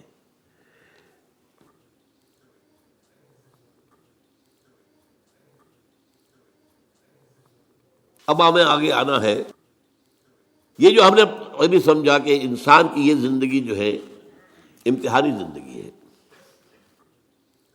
اس کا نتیجہ نکلے گا قیامت کے دن، محاسبہ ہوگا۔ اب یہاں دیکھنے کی ضرورت یہ ہے کہ امتحان ہوتا ہے کچھ پڑھا کر سکھا کر، ایک سال تک آپ کو پڑھایا کہ اب امتحان دیجئے، کامیاب ہوں گے تو اگلے سال میں جائیں گے، ورنہ اسی میں پڑے رہیں۔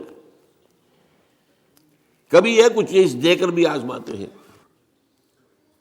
آپ اپنے بچے کو کبھی 100 کا نوٹ دے کر دیکھیے کیا کرتا ہے وہ، اس سے آپ کو اس کے رجحانات کا اندازہ ہو جائے گا۔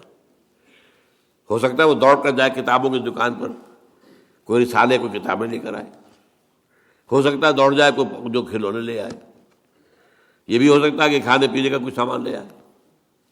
تو امتحان، اس ضیاء خانے میں تیرا امتحان ہے زندگی۔ یہ امتحان کن چیزوں میں ہے؟ دیکھیے اس دنیا میں خیر و شر کے درمیان ایک کشاکش، ایک تصادم جاری ہے۔ ستیزہ کاٹ رہا ہے ازل سے تا امروز، چراغ مصطفی سے شرار بولہبی، ازل سے تا امروز، اور یہ رہنا جاری ہے، قیامت تک رہنا ہے۔ ستیزہ کاٹ رہا ہے ازل سے تا امروز، چراغ مصطفی سے شرار بولہبی۔ یہ جو کشاکش ہے اس کو ذرا نوٹ کیجئے، ایک چوسر، میرے اندر آپ کے اندر خیر کی طاقت بھی ہے اور شر کی بھی ہے۔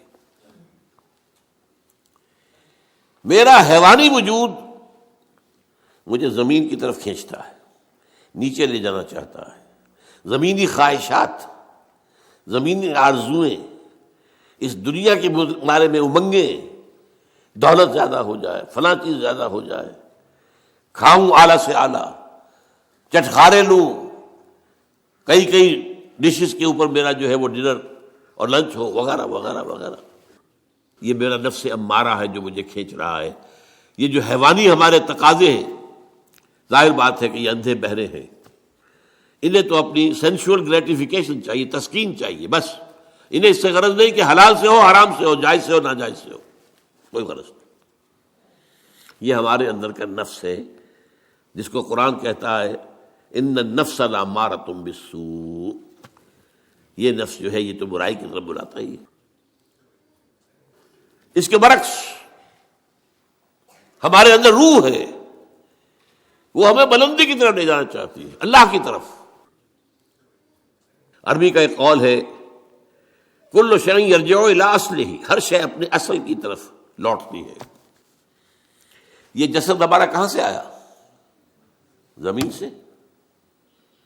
نمبر 2، اس کی غذا کہاں سے آتی ہے؟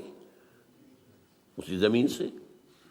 گندم ہو، چاول ہو، جو ہو، کچھ ہو، یا آپ نے بکری کا گوشت کھایا ہے تو بکری نے گھاس پھوس پات جو کھایا وہ کہاں کا ہے؟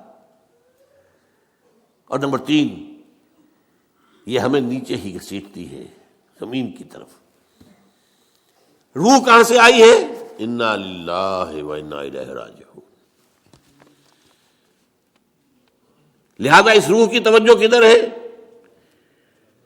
اپنے مرکز کی طرف مائل پرواز تھا حسن، وہ اللہ کی طرف قرب چاہتی ہے، معنوی طور پر قرب حاصل ہے، عملاً قرب چاہتی ہے۔ یہ کشاکش ہے۔ اور یہ بھی نوٹ کر لیجیے اس روح کی غذا کہاں سے آئی ہے؟ اس روح کی غذا اللہ کا کلام ہے۔ یہ ہماری مادی وجود کے لیے مادی غذا، اور یہ روحانی وجود کے لیے روحانی غذا، اور وہ قرآن ہے۔ البتہ اس کے ساتھ کچھ خارج میں بھی طاقتیں موجود ہیں، شر کی بھی اور خیر کی بھی۔ خارج میں ابلیس لعین، وہ بڑا جن شیطان،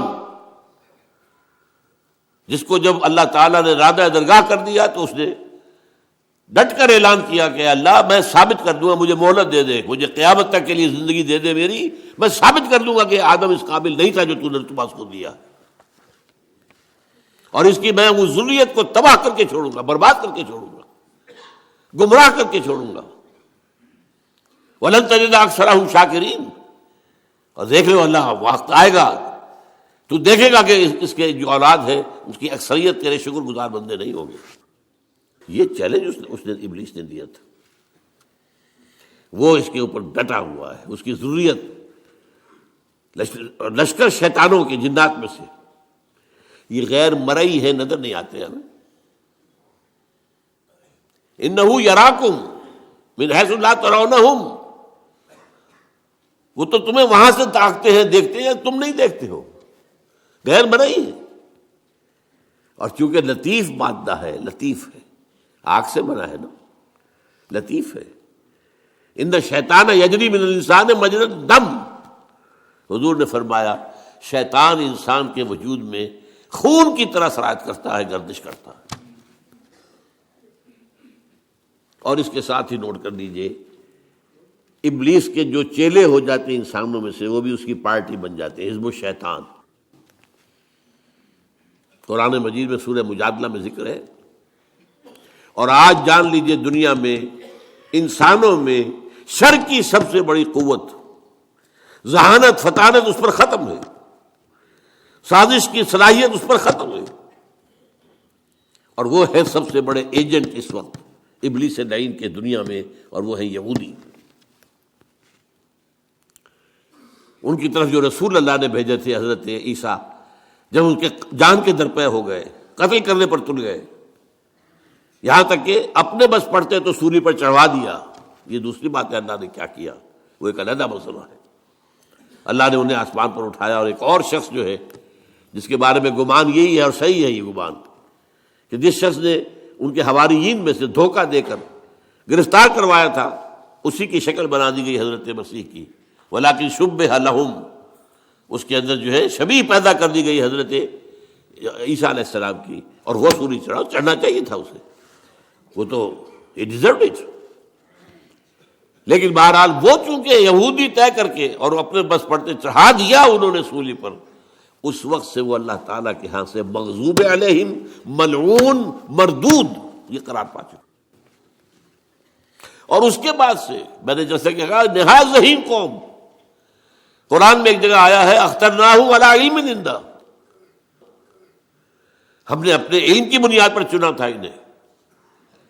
اور دو جگہ قرآن مجید میں سورہ بقرہ ہی میں ہے، 6 رکوع کی پہلی آیت اور 15 رکوع کی پہلی آیت، یا بنی اسرائیل اذکروا نعمتی التی انعمت علیکم وانی فضلتکم علی العالمین، میں نے تمہیں تمام جہانوں پر فضیلت دی تھی۔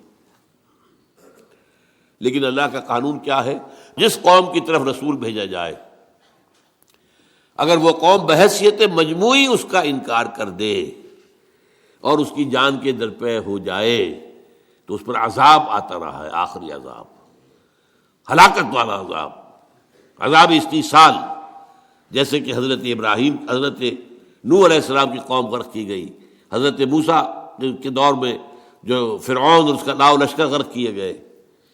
اسی طریقے سے آپ کو معلوم ہے قوم ہود اور قوم صالح اور قوم شعیب، یہی ان کا انجام ہونا تھا، لیکن اللہ کی حکمت کچھ اور ہے، وہ ایک علیحدہ ایشو ہے۔ ان کو ابھی اس سزا سے بچا کر، لیکن دنیا میں ضربت علیہم الذلۃ والمسکنۃ وباؤوا بغضب من اللہ، اور ان کو مردود اور ملعون اور مغضوب علیہ بنا دیا گیا۔ یہ ہے اس وقت دنیا میں ابلیس کے سب سے بڑے چیلے چانٹے، اور جیسا کہ میں نے عرض کیا ہے ان کی صلاحیت مسلم ہے۔ آج کے اس دجالی دور میں زیادہ سے زیادہ سائنسدان بڑے جو ہیں یہودی ہیں، بڑے بڑے دجالی فکر کو جو لوگ لے کے سامنے آئے ہیں، جنہوں نے اللہ سے اور دین سے اور روحانیت سے انسان کو ہٹا دیا ہے، سب یہودی ہیں۔ لینن یہودی تھا، اسٹالن یہودی تھا، یہ سب یہودی۔ ان کے اندر صلاحیت ہے، لیکن اب وہ ایول جینیس کے طور پر استعمال ہو رہی ہے۔ صلاحیت غلط رخ پڑ جائے گی تو کیا ہوگا، جو کچھ کر رہے ہیں آج۔ بہرحال دوسری طرف خیر کی طاقت ہے، وہ کون ہے؟ وہ انبیاء ہیں، نبی ہیں، ان کے پیروکار ہیں، ان کے نقش قدم پر چلنے والے ہیں، اور ملائکہ بھی ہیں۔ جیسے نہ دیکھے والوں میں داعیان شر ابلیس اور شیاطین جن، اسی طرح نہ دیکھے جانے والوں میں داعی خیر ملائکہ۔ قرآن مجید میں آیا ہے، ہم نے فرشتوں کو حکم دیا ان ثبتوا الذین آمنوا، جاؤ یہ غزوہ بدر جو ہو رہا ہے، اہل ایمان کے قدموں کو مضبوط کر دو، جما دو، قائم کر دو۔ انہوں نے آ کر بدر بھی کی ہے، آئے ہیں غزوہ بدر میں، کوئی شک نہیں کہ فرشتے آئے ہیں۔ اللہ نے وعدہ جو کیا تھا پورا کیا۔ غزوہ احد میں بھی آئے ہیں، اللہ نے وعدہ کر دیا تھا، اپنا پورا کیا ہے۔ وَلَقَدْ صَدَقَكُمُ اللَّهُ وَعْدَهُ استحسونہم بإذنہ، اللہ نے اپنا وعدہ پورا کر دیا تھا جب تم انہیں اپنے دشمنوں کو گاجر مولی کی طرح کاٹ رہے تھے. حتی اذا فشلتم وتنازعتم فی الامر، لیکن جب تم ڈھیلے پڑے تم نے اور امر کے معاملے میں آپس میں جھگڑا کیا، حضور کے حکم کی خلاف ورزی کی، پھر اللہ نے پاسا پلٹ دیا. تو جو نوٹ کیجئے خیر اور شر، میرے اندر بھی ایک بہت بڑا میدان کارزار ہے خیر و شر کا. میرا نفس ہے جو مجھے نیچے کھینچ رہا ہے، زمینی خواہشات، سینشول گریٹیفیکیشنز. ایک میری روح ہے جو مجھے اوپر لے جانا چاہتی ہے، اللہ کے ساتھ مجھے جوڑنا چاہتی ہے، اللہ کے ساتھ تعلق قائم کرنا چاہتی ہے. یہ ہے میرے اندر. اور یہاں میں برصغیر تذکرہ عرض کر دوں کہ میں فرائیڈ کا اس معنی میں بہت قائل ہوں. فرائیڈ نے بھی 3 لیولز متعین کیے ہیں انسان کی معنوی شخصیت. دیکھیے ایک شخصیت میری ظاہری ہے، یہ چہرہ ہے، یہ ہاتھ ہے، پاؤں ہے، اس سے ہماری اناٹمی بحث کرے گی. یہ اناٹمی کے بعد جو ہے ہمارے اعضاء کے مختلف کیا وظائف ہے، کیا کام اس نے کرنا ہے، کیا اس نے کرنا ہے، دل کا کام کیا ہے اور جگر کا، یہ فزیولوجی بحث کرے گی. لیکن ہماری معنوی شخصیت ایک اندر ہے، اس سے کون بحث کرتا ہے؟ سائیکالوجی. اس سائیکالوجی میں حالانکہ انتہائی یوں سمجھیے کہ غلط رخ پر انسان کو لے گیا ہے فرائیڈ، بہت غلط رخ پر، لیکن کم سے کم ایک ایکویٹی آف ویژن جو ہے، معاہدے کی گہرائی، اس کے بارے میں قائل ہوں. اس نے بھی 3 لیول معین کیے انسان میں معنوی طور پر. نیچے کیا ہے؟ اڈ یا لبیڈو، یہ وہ اینیمل انسٹنکٹس ہے جو انسان کو نیچے کھینچتے. اس سے اوپر ایگو، خودی. تیسرا سپر ایگو. سپر ایگو اس نے معین کیا ہے کہ یہ اصل میں ہر معاشرے کے اندر کچھ معیارات ہوتے ہیں، ان معیارات جو ہے وہ ہانٹ کرتے ہیں انسان کو. یہ کام نہیں کرنا، یہ بھائی لوگوں کو اچھا نہیں لگتا ہے، لہذا یہ ایک سپر ایگو ہے جو ایگو کے اوپر اثر ڈالتی ہے. پھر ایگو اگر چاہتی ہے تو پھر وہ اپنے پورے وجود حیوانی کو کنٹرول کرتی ہے. اور یہ بھی ہے کہ every upper level controls, there is a restraint from the upper level to at the lower level. یہ ایگو اڈ اور لبیڈو کو کھینچ کر رکھتی ہے، سپر ایگو اس کو کھینچ کر رکھتی ہے. قرآن کے نزدیک یہ 3 لیولز کیا ہیں؟ لطیفہ نفس، وہ ٹھیک ہے، بالکل وہی ہے جو فرائیڈ کہہ رہا ہے، کوئی شک نہیں، کوئی اختلاف نہیں. لطیفہ نفس، لطیفہ قلب وہ اس سے اوپر ہے، لطیفہ روح سب سے اوپر ہے. یہ 3 روح اوپر مجھے کھینچنا چاہ رہی ہے، اور یہ میرا جسم اور میرا مادی وجود مجھے نیچے کھینچ رہا ہے. کعبہ میرے پیچھے ہے، کلیسا میرے آگے. ایمان مجھے روکے ہے تو کھینچے ہے مجھے کفر. کعبہ میرے پیچھے ہے، کلیسا میرے آگے. اسی کشمکش میں ہماری زندگی گزرتی ہے. اور دیکھیے قلب کا معاملہ کیا ہے. یہ جو جسمانی قلب ہے ہمارے اندر، اس کو بھی چین نہیں ہے، ہر وقت حرکت میں ہے، ہر وقت، اور بدل رہا ہے، سکڑ رہا ہے، پھیل رہا ہے، سکڑ رہا ہے، پھیل رہا ہے، سکڑ رہا ہے، پھیل رہا ہے.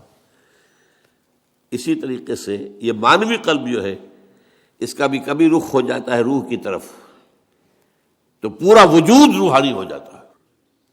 اس لیے کہ قلب حاکم، مبدأ ارادہ قلب ہے.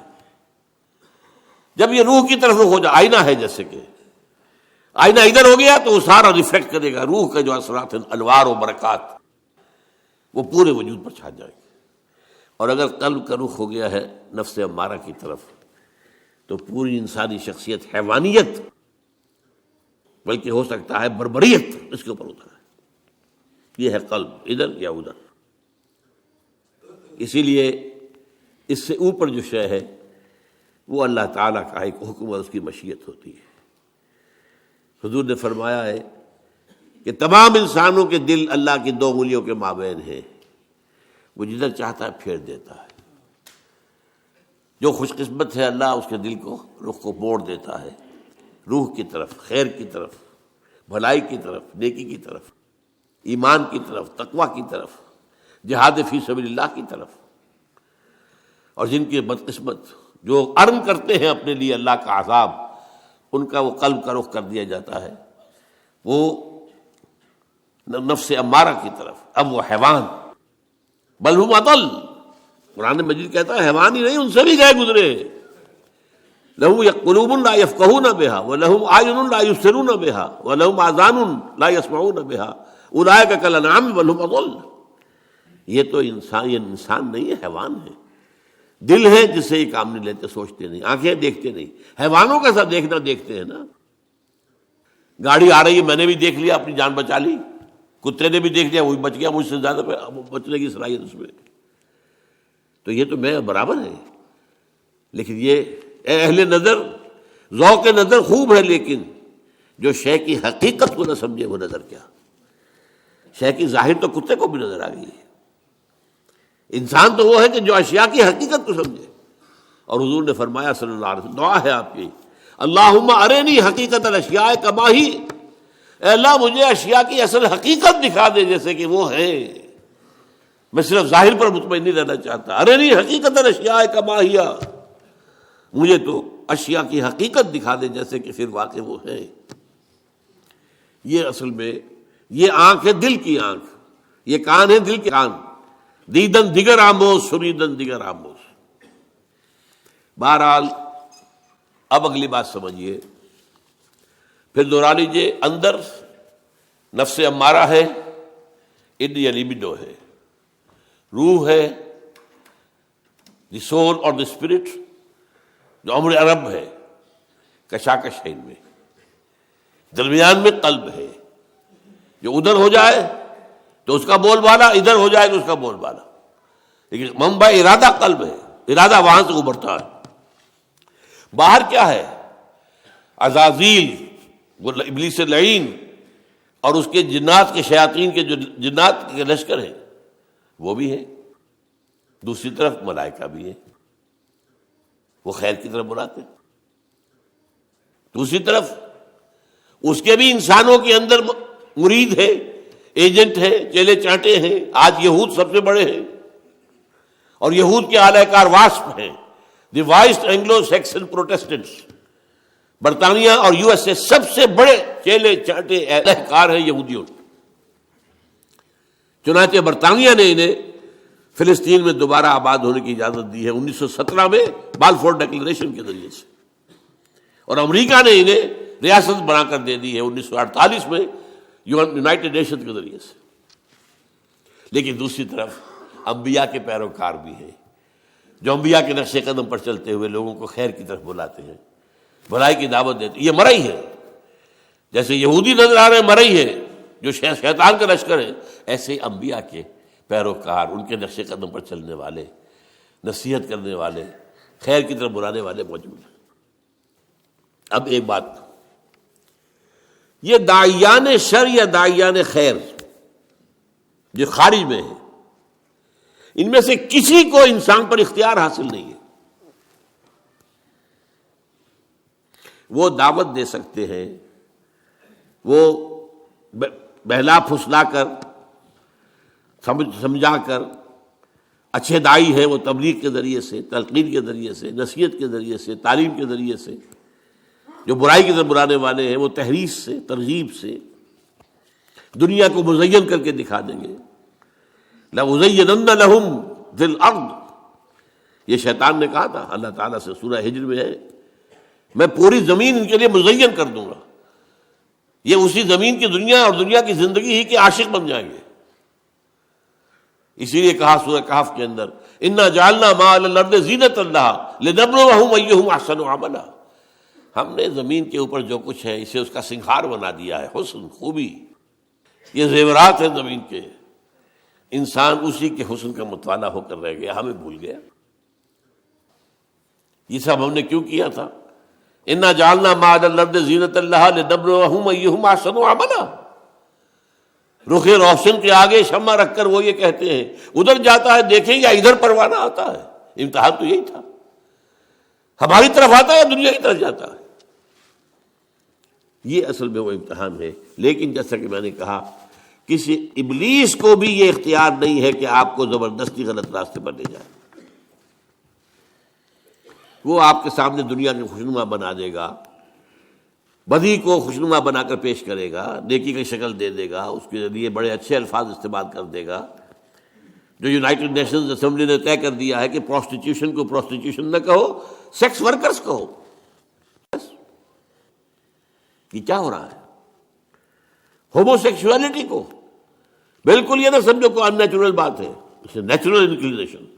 اور یہ کون کر رہا ہے؟ United Nations organisation general assembly کر رہی ہے. اس لیے کہ اس وقت وہ یہود کے شکنجے میں ہے، فرنگ کی رگے جہاں پنجہ یہود میں. اسی طریقے سے انبیاء بھی کسی کو زبردستی سیدھے راستے پر نہیں لا سکتے. نہ کوئی اور داعی خیر، کوئی اور بھلائی کی طرف بلانے والا کوئی نہیں. ان کا کام کیا ہے؟ بشیر. یہ اصطلاحیں ذرا نوٹ کر لیجیے. اب کار نبوت کے ضمن کی اصطلاحات ہیں. وما نرسل المرسلین الا مبشرین ومنذرین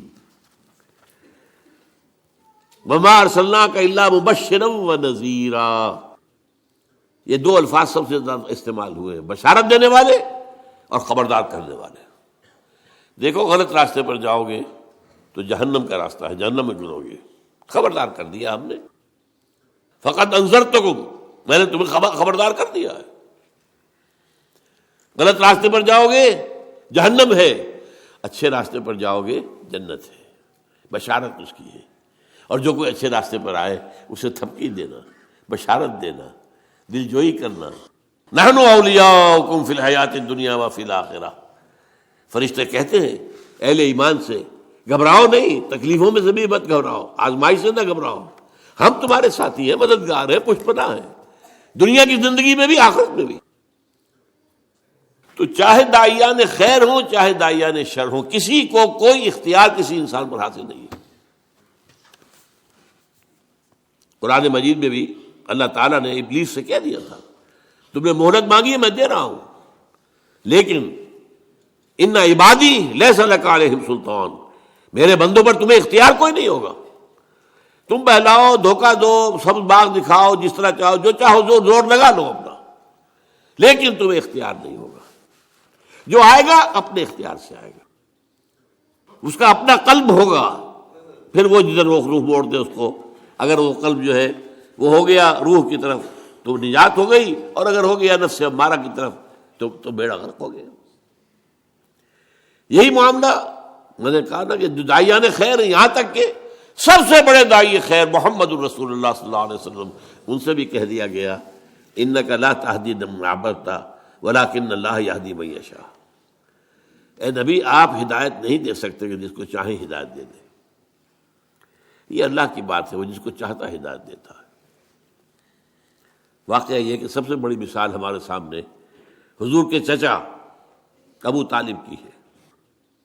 ابو طالب حضور کے بھی محسن تھے، ہم سب کے محسن ہیں. جس طرح انہوں نے سپورٹ کیا حضور کو اپنی پناہ میں رکھا. جب تک وہ زندہ رہے اس وقت تک قریش کو آپ کے خلاف کوئی اقدام کرنے کی ضرورت نہیں ہوئی کہ یہ تو ان فائٹنگ ہو جائے گی، قریش آپس میں لڑ پڑیں گے. A house divided amongst itself cannot stand. یہ ان کے انتقال کے بعد ہوا ہے، جب اقدام کیا گیا، طے کیا گیا کہ اب ان کو قتل کر دو، اب کوئی خطرہ نہیں. جس پر آپ طائف گئے ہیں کہ شاید طائف میں کوئی بڑا سردار جو ہے میری بات مان لے، ایمان لے آئے مجھ پر، تو میں اپنا مرکز وہاں منتقل کر دوں. لیکن وہ ایک علیحدہ بات ہوئی وہاں پر جو ہوئی. لیکن اس کے بارے میں معلوم ہے کس قدر حضور کے دل میں تمنا اور آرزو ہوگی. آپ تصور کر سکتے ہیں میں نے ساری طبیعت کس لیے مانی، کتنی حضور کو خواہش ہوگی کہ ابو طالب کلمہ شہادت پڑھے بغیر دنیا سے نہ جائیں. یہاں تک کہ آخری وقت کہہ رہے ہیں، ان کے رضا کا عالم ہے، چچا جان میرے کان میں پڑھ دیجئے کلمہ تاکہ میں اللہ کے ہاں گواہی دے سکوں. لیکن بس وہ عرب ایک مزاج خاص، اس میں جو ایک اپنا ایک زوم ہوتا ہے، اپنی عزت نفس کا. بھتیجے میں جانتا ہوں کہ تیرے دین سے بہتر کوئی دین نہیں ہے، لیکن میں اس وقت یہ کلمہ شہادت نہیں پڑھنا چاہتا. عرب کی عورتیں یہ نہ کہیں کہ وہ طالب موت کے ڈر سے اس نے اپنا مذہب تبدیل کر لیا۔ بہرحال کہنے کی بات کیا تھی، نبی کیا ہوتے ہیں؟ بشیر، نذیر، داعی اللہ۔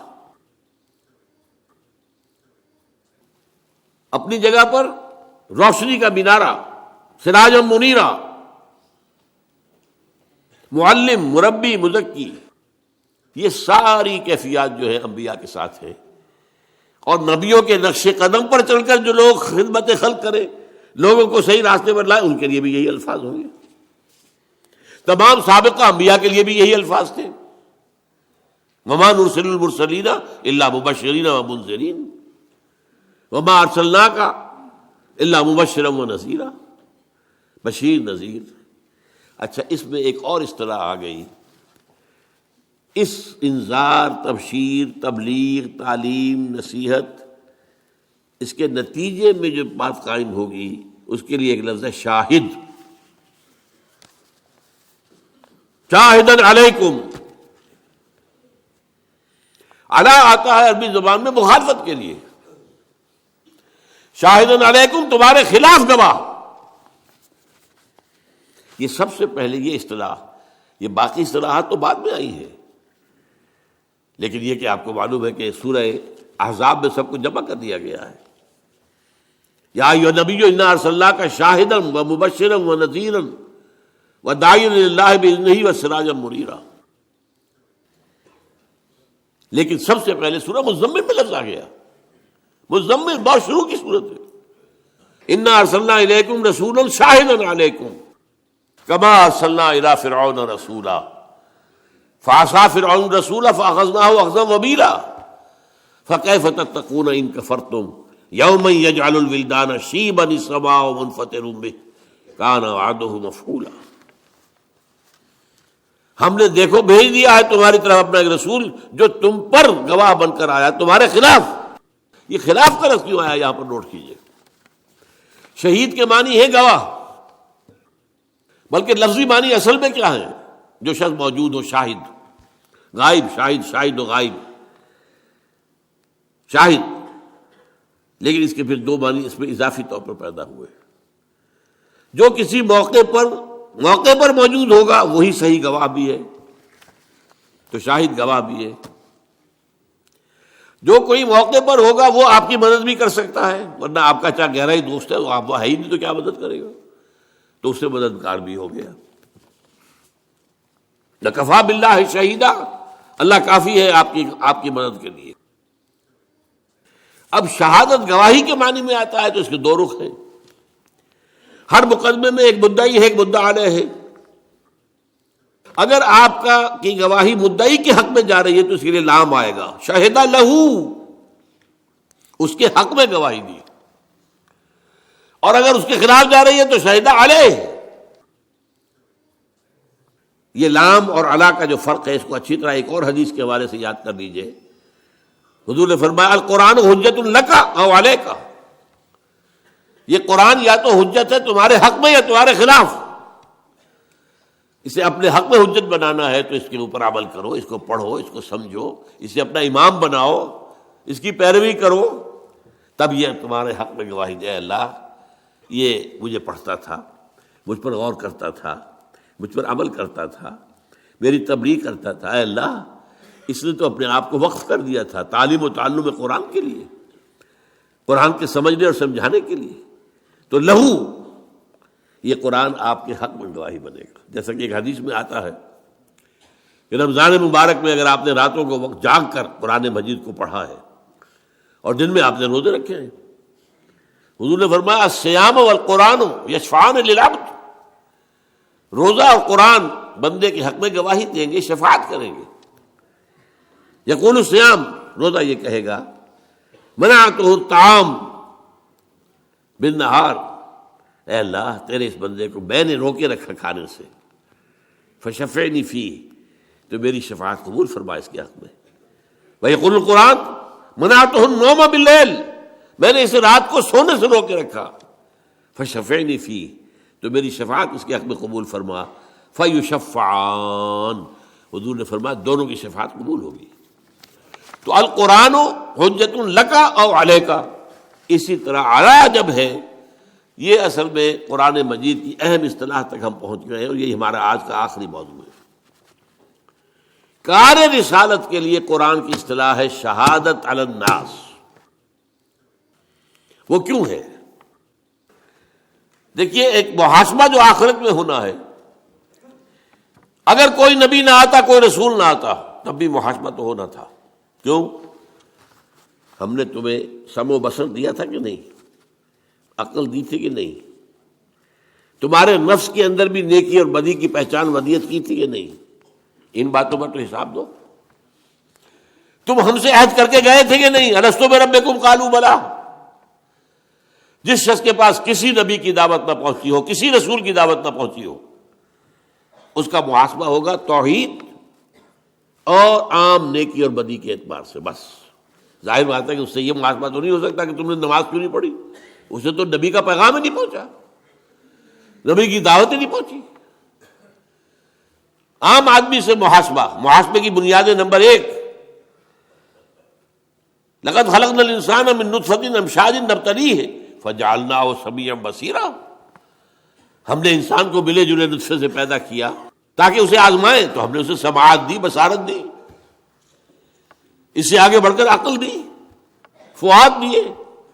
ان السمع والبصر والفؤاد کل اولئک کان عنہ مسئولا، ان سب کے بارے میں محاسبہ ہوگا۔ پھر تمہارے اندر وَنَفْسٍ وَمَا سَوَّاهَا فَأَلْهَمَهَا فُجُورَهَا وَتَقْوَاهَا، یہ جو ہمارا نفس ہے، سب سے نچلا جو ہے حصہ، یہ بھی انسانی نفس جو ہے وہ عام حیوانی نفس کی طرح نہیں ہے۔ انسانی نفس کے اندر نیکی اور بدی کا شعور پیدا کر دیا گیا ہے۔ ہر انسان جانتا ہے بنیادی طور پر کہ جھوٹ بولنا برا ہے، سچ بولنا اچھا ہے۔ کون نہیں جانتا؟ یہ بیسک مورالٹی ہے۔ اس لیے قرآن نیکیوں کو کہتا ہے معروف، جو لوگوں کے نزدیک پہچان والی شے ہے، پہچان میں آتی ہے، اچھی شے ہے۔ اور منکر وہ جس سے کہ انسان کی طبیعت ابا کرے، نفرت کرے، وہ منکر ہے، اس لیے کہ فطرت انسان میں موجود ہے۔ وَنَفْسٍ وَمَا سَوَّاهَا فَأَلْهَمَهَا فُجُورَهَا وَتَقْوَاهَا، پھر تمہارے اندر ہماری وہ روح تھی موجود، اس روح کے اندر اللہ کی معرفت بھی موجود ہے، ڈورمنٹ ہے، سوئی ہوئی ہے، اللہ کی محبت بھی ہے، خوابیدہ ہے۔ اس کو بیدار کرنے کے لیے اللہ تعالیٰ کی طرف سے جو کلام ربانی کی بارش اس پر ہوتی ہے، جب غذا ملتی ہے روح کو کلام ربانی کی، تو پھر اس کے اندر کی صلاحیتیں ابھرتی ہیں۔ ان چیزوں کی بنیاد پر محاسبہ آخرت ہوگا، لیکن اللہ تعالیٰ نے اس میں اتمام کیا ہے، تکمیل کی ہے، اتمام حجت کیا ہے، قطع عذر کیا ہے شہادت کے ذریعے سے۔ وہ کیا ہے؟ نبیوں کے بھیجنے کا سلسلہ، کتابوں کے بھیجنے کا سلسلہ، وحی کے بھیجنے کا سلسلہ۔ نبی خیر کی دعوت دیتے رہیں گے، بدی سے روکتے رہیں گے، خیر کو اجاگر کریں گے، بدی کی بھی پہچان اور بڑھا دیں گے تمہارے اندر۔ یہ کام گویا کہ امتحان آسان ہو گیا، یہ میڈ ایزی والی سیریز سمجھیے۔ نہ آتی نبوت تب بھی امتحان تھا، خلق الموت والحیات لیبلوکم ایکم احسن عملا۔ اور ہو سکتا ہے کہ کوئی انسان، بہت انسان ایسے دنیا میں رہے ہوں جن کے پاس کسی نبی اور کسی رسول کا پیغام پہنچا ہی نہ ہو، تو ان کا بھی محاسبہ تو ہوگا۔ وہ جو انہیں سمع و بصر کی صلاحیت دی، عقل و خلت کی صلاحیت دی، نیکی بدی کی پہچان دی، روح کے اندر اپنی معرفت رکھی، روح کے اندر اپنی محبت رکھی، ان 5 چیزوں کی بنیاد پر every human being is responsible accountable on the day of judgment.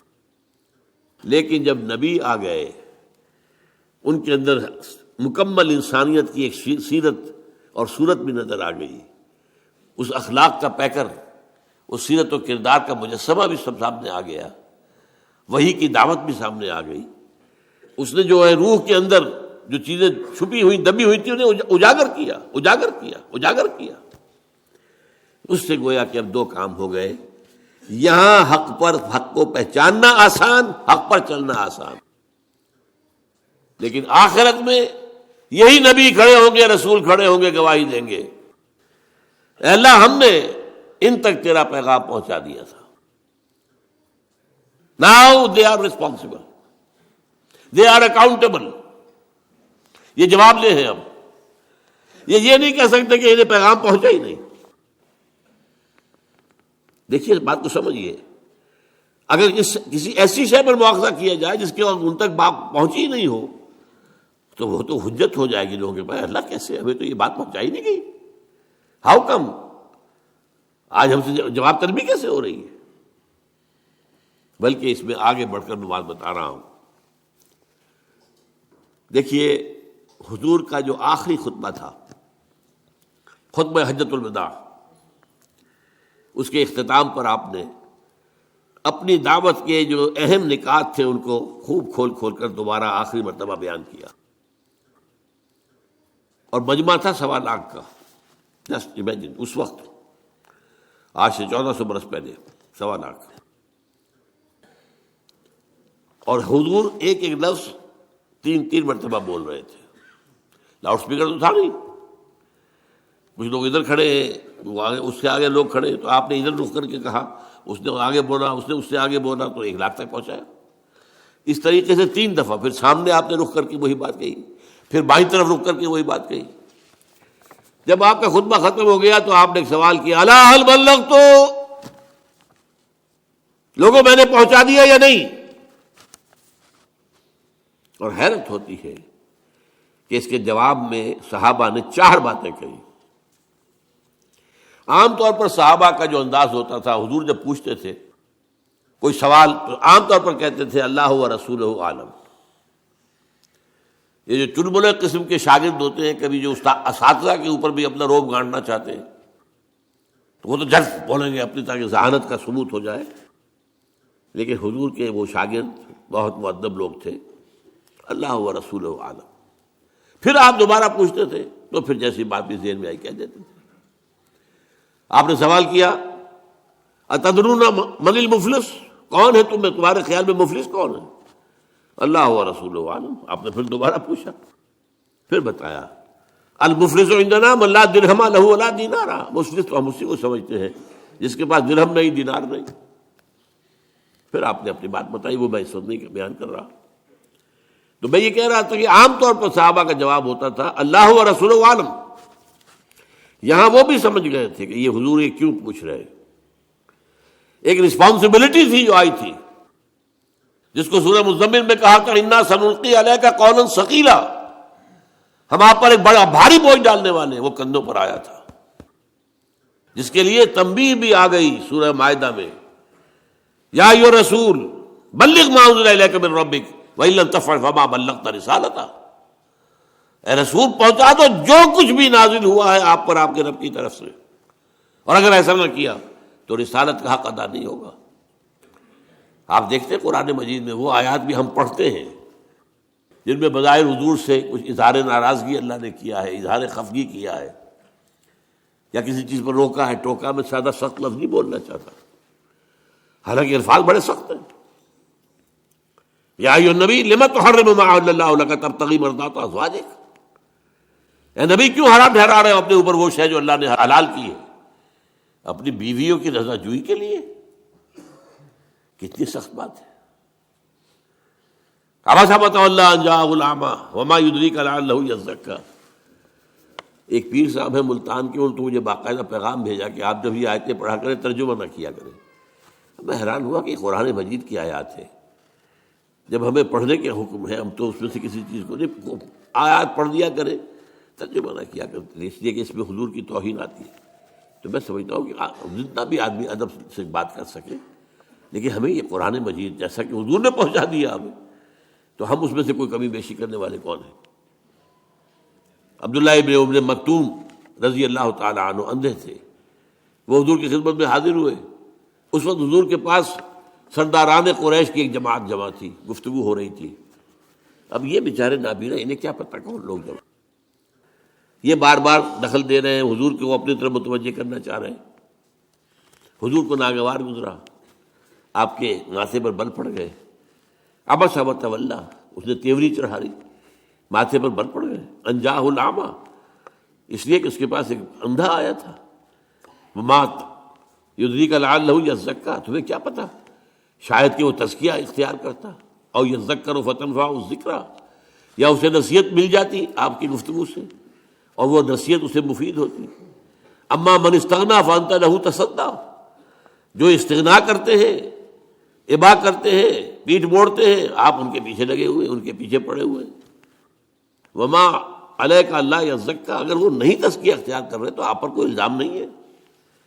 وما من جا کے یسعی وہو یخشی فانت عنہ تلہی، اور جو آیا ہے چل کر وہ تو چاہتا تزکیہ حاصل کرنا، ان کی طرف سے آپ عدم توجہ فرما رہے ہیں۔ یہ بھی ہمیں پہنچا دیا کہ نہیں؟ بلغ ما انزل الیک من ربک وَإِن لَمْ تَفْعَلْ فَمَا بَلَّغْتَ رِسَالَتَهُ۔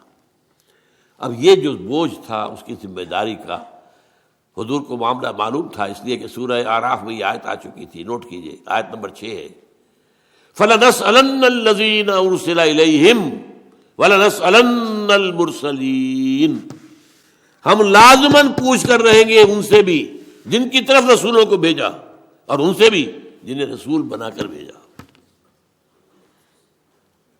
تو آپ نے یہ جو کیا کیوں؟ الا هل بلغت انا نشهد انك بلغت رسالتا واديت الامانه وكشفت الغمه ونصحت الامه۔ 4 بات، حضور ہم گواہ ہیں، آپ نے حق رسالت ادا کر دیا، حق امانت ادا کر دیا۔ یہ قرآن آپ کے پاس امانت تھا، ہمارے لیے اللہ نے بھیجا تھا نا، آپ کے ذمہ تھا ہمیں پہنچانا، آپ نے پہنچا دیا۔ آپ نے ہماری خیر خواہی کا حق ادا کر دیا، اور آپ نے گمراہیوں کے بادل چھانٹ دیے۔ 3 مرتبہ سوال کیا آپ نے، الا هل بلغت انا نشهد انك قد بلغت الرسالة واديت الامانة ونصحت الامة وكشفت الغمة۔ پھر نگاہ اٹھائیے آسمان کی طرف، انگشت شہادت سے اشارہ کیا، اللہم اشہد اللہم اشہد اللہم اشہد، اے اللہ تو بھی گواہ ہے، میں نے اپنا حق ادا کر دیا۔ یہ مان رہے ہیں کہ میں نے پہنچا دیا، یہ گواہی دے رہے ہیں کہ میں نے پہنچا دیا۔ اب قیامت کے دن کیا ہوگا؟ ہر امت پر جب ایک کلیکٹیو قسم کی وہاں پر رسپانسبلٹی آئے گی، ایک تو ہے ہر شخص کا انفرادی حساب، کلہم آتی ہے یوم القیامت فردا، پہلے ایک اجتماعی فیصلہ بھی ہوگا۔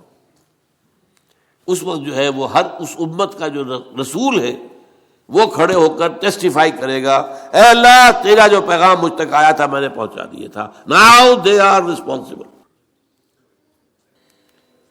یہ ہے وہ معاملہ جو قیامت میں ہوگا، اور سورہ نساء کی 41ویں آیت میں اس کا نقشہ کھینچا گیا ہے۔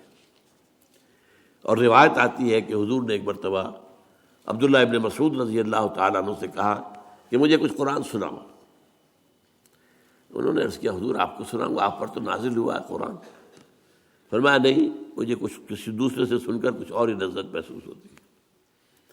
تعمیل امر میں حضرت عبداللہ ابن مسعود نے سورہ نساء کی قرأت شروع کی۔ جب اس 41ویں آیت پر پہنچے تو حضور نے فرمایا حسبک حسبک، بس کرو بس کرو۔ اب وہ تو اپنی گردن نیچے کیے پڑھ رہے تھے قرآن، حضور کا چہرہ مبارک پہ تو نگاہ نہیں تھی۔ اب جب آپ نے کہا حسبک حسبک تو نگاہ اٹھا کر دیکھا تو آپ کی آنکھوں سے آنسو بہ رہے تھے۔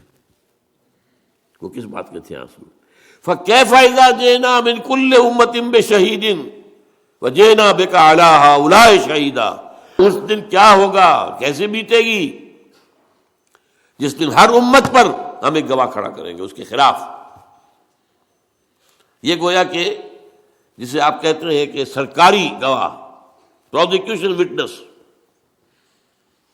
اور آپ کو لائیں گے ان کے خلاف گواہ بنا کر۔ رسول کہے گا میں نے پہنچا دیا تھا، یہ جانے، لیکن آپ نے جب دیکھا کہ مجھے اپنی قوم کے خلاف گواہی دینی ہوگی، قوم تو اپنی تھی نا آخر، تو آپ کی آنکھوں میں آنسو آ گئے۔ یہ ہے شہادت حق، یہ ہے در حق۔ اس کے بعد اب کوئی عذر باقی نہیں رہ جاتا انسان کے پاس۔ چنانچہ سورہ نساء میں اس مسئلے کو، اس معاملے کو اور کھول کر بیان کر دیا۔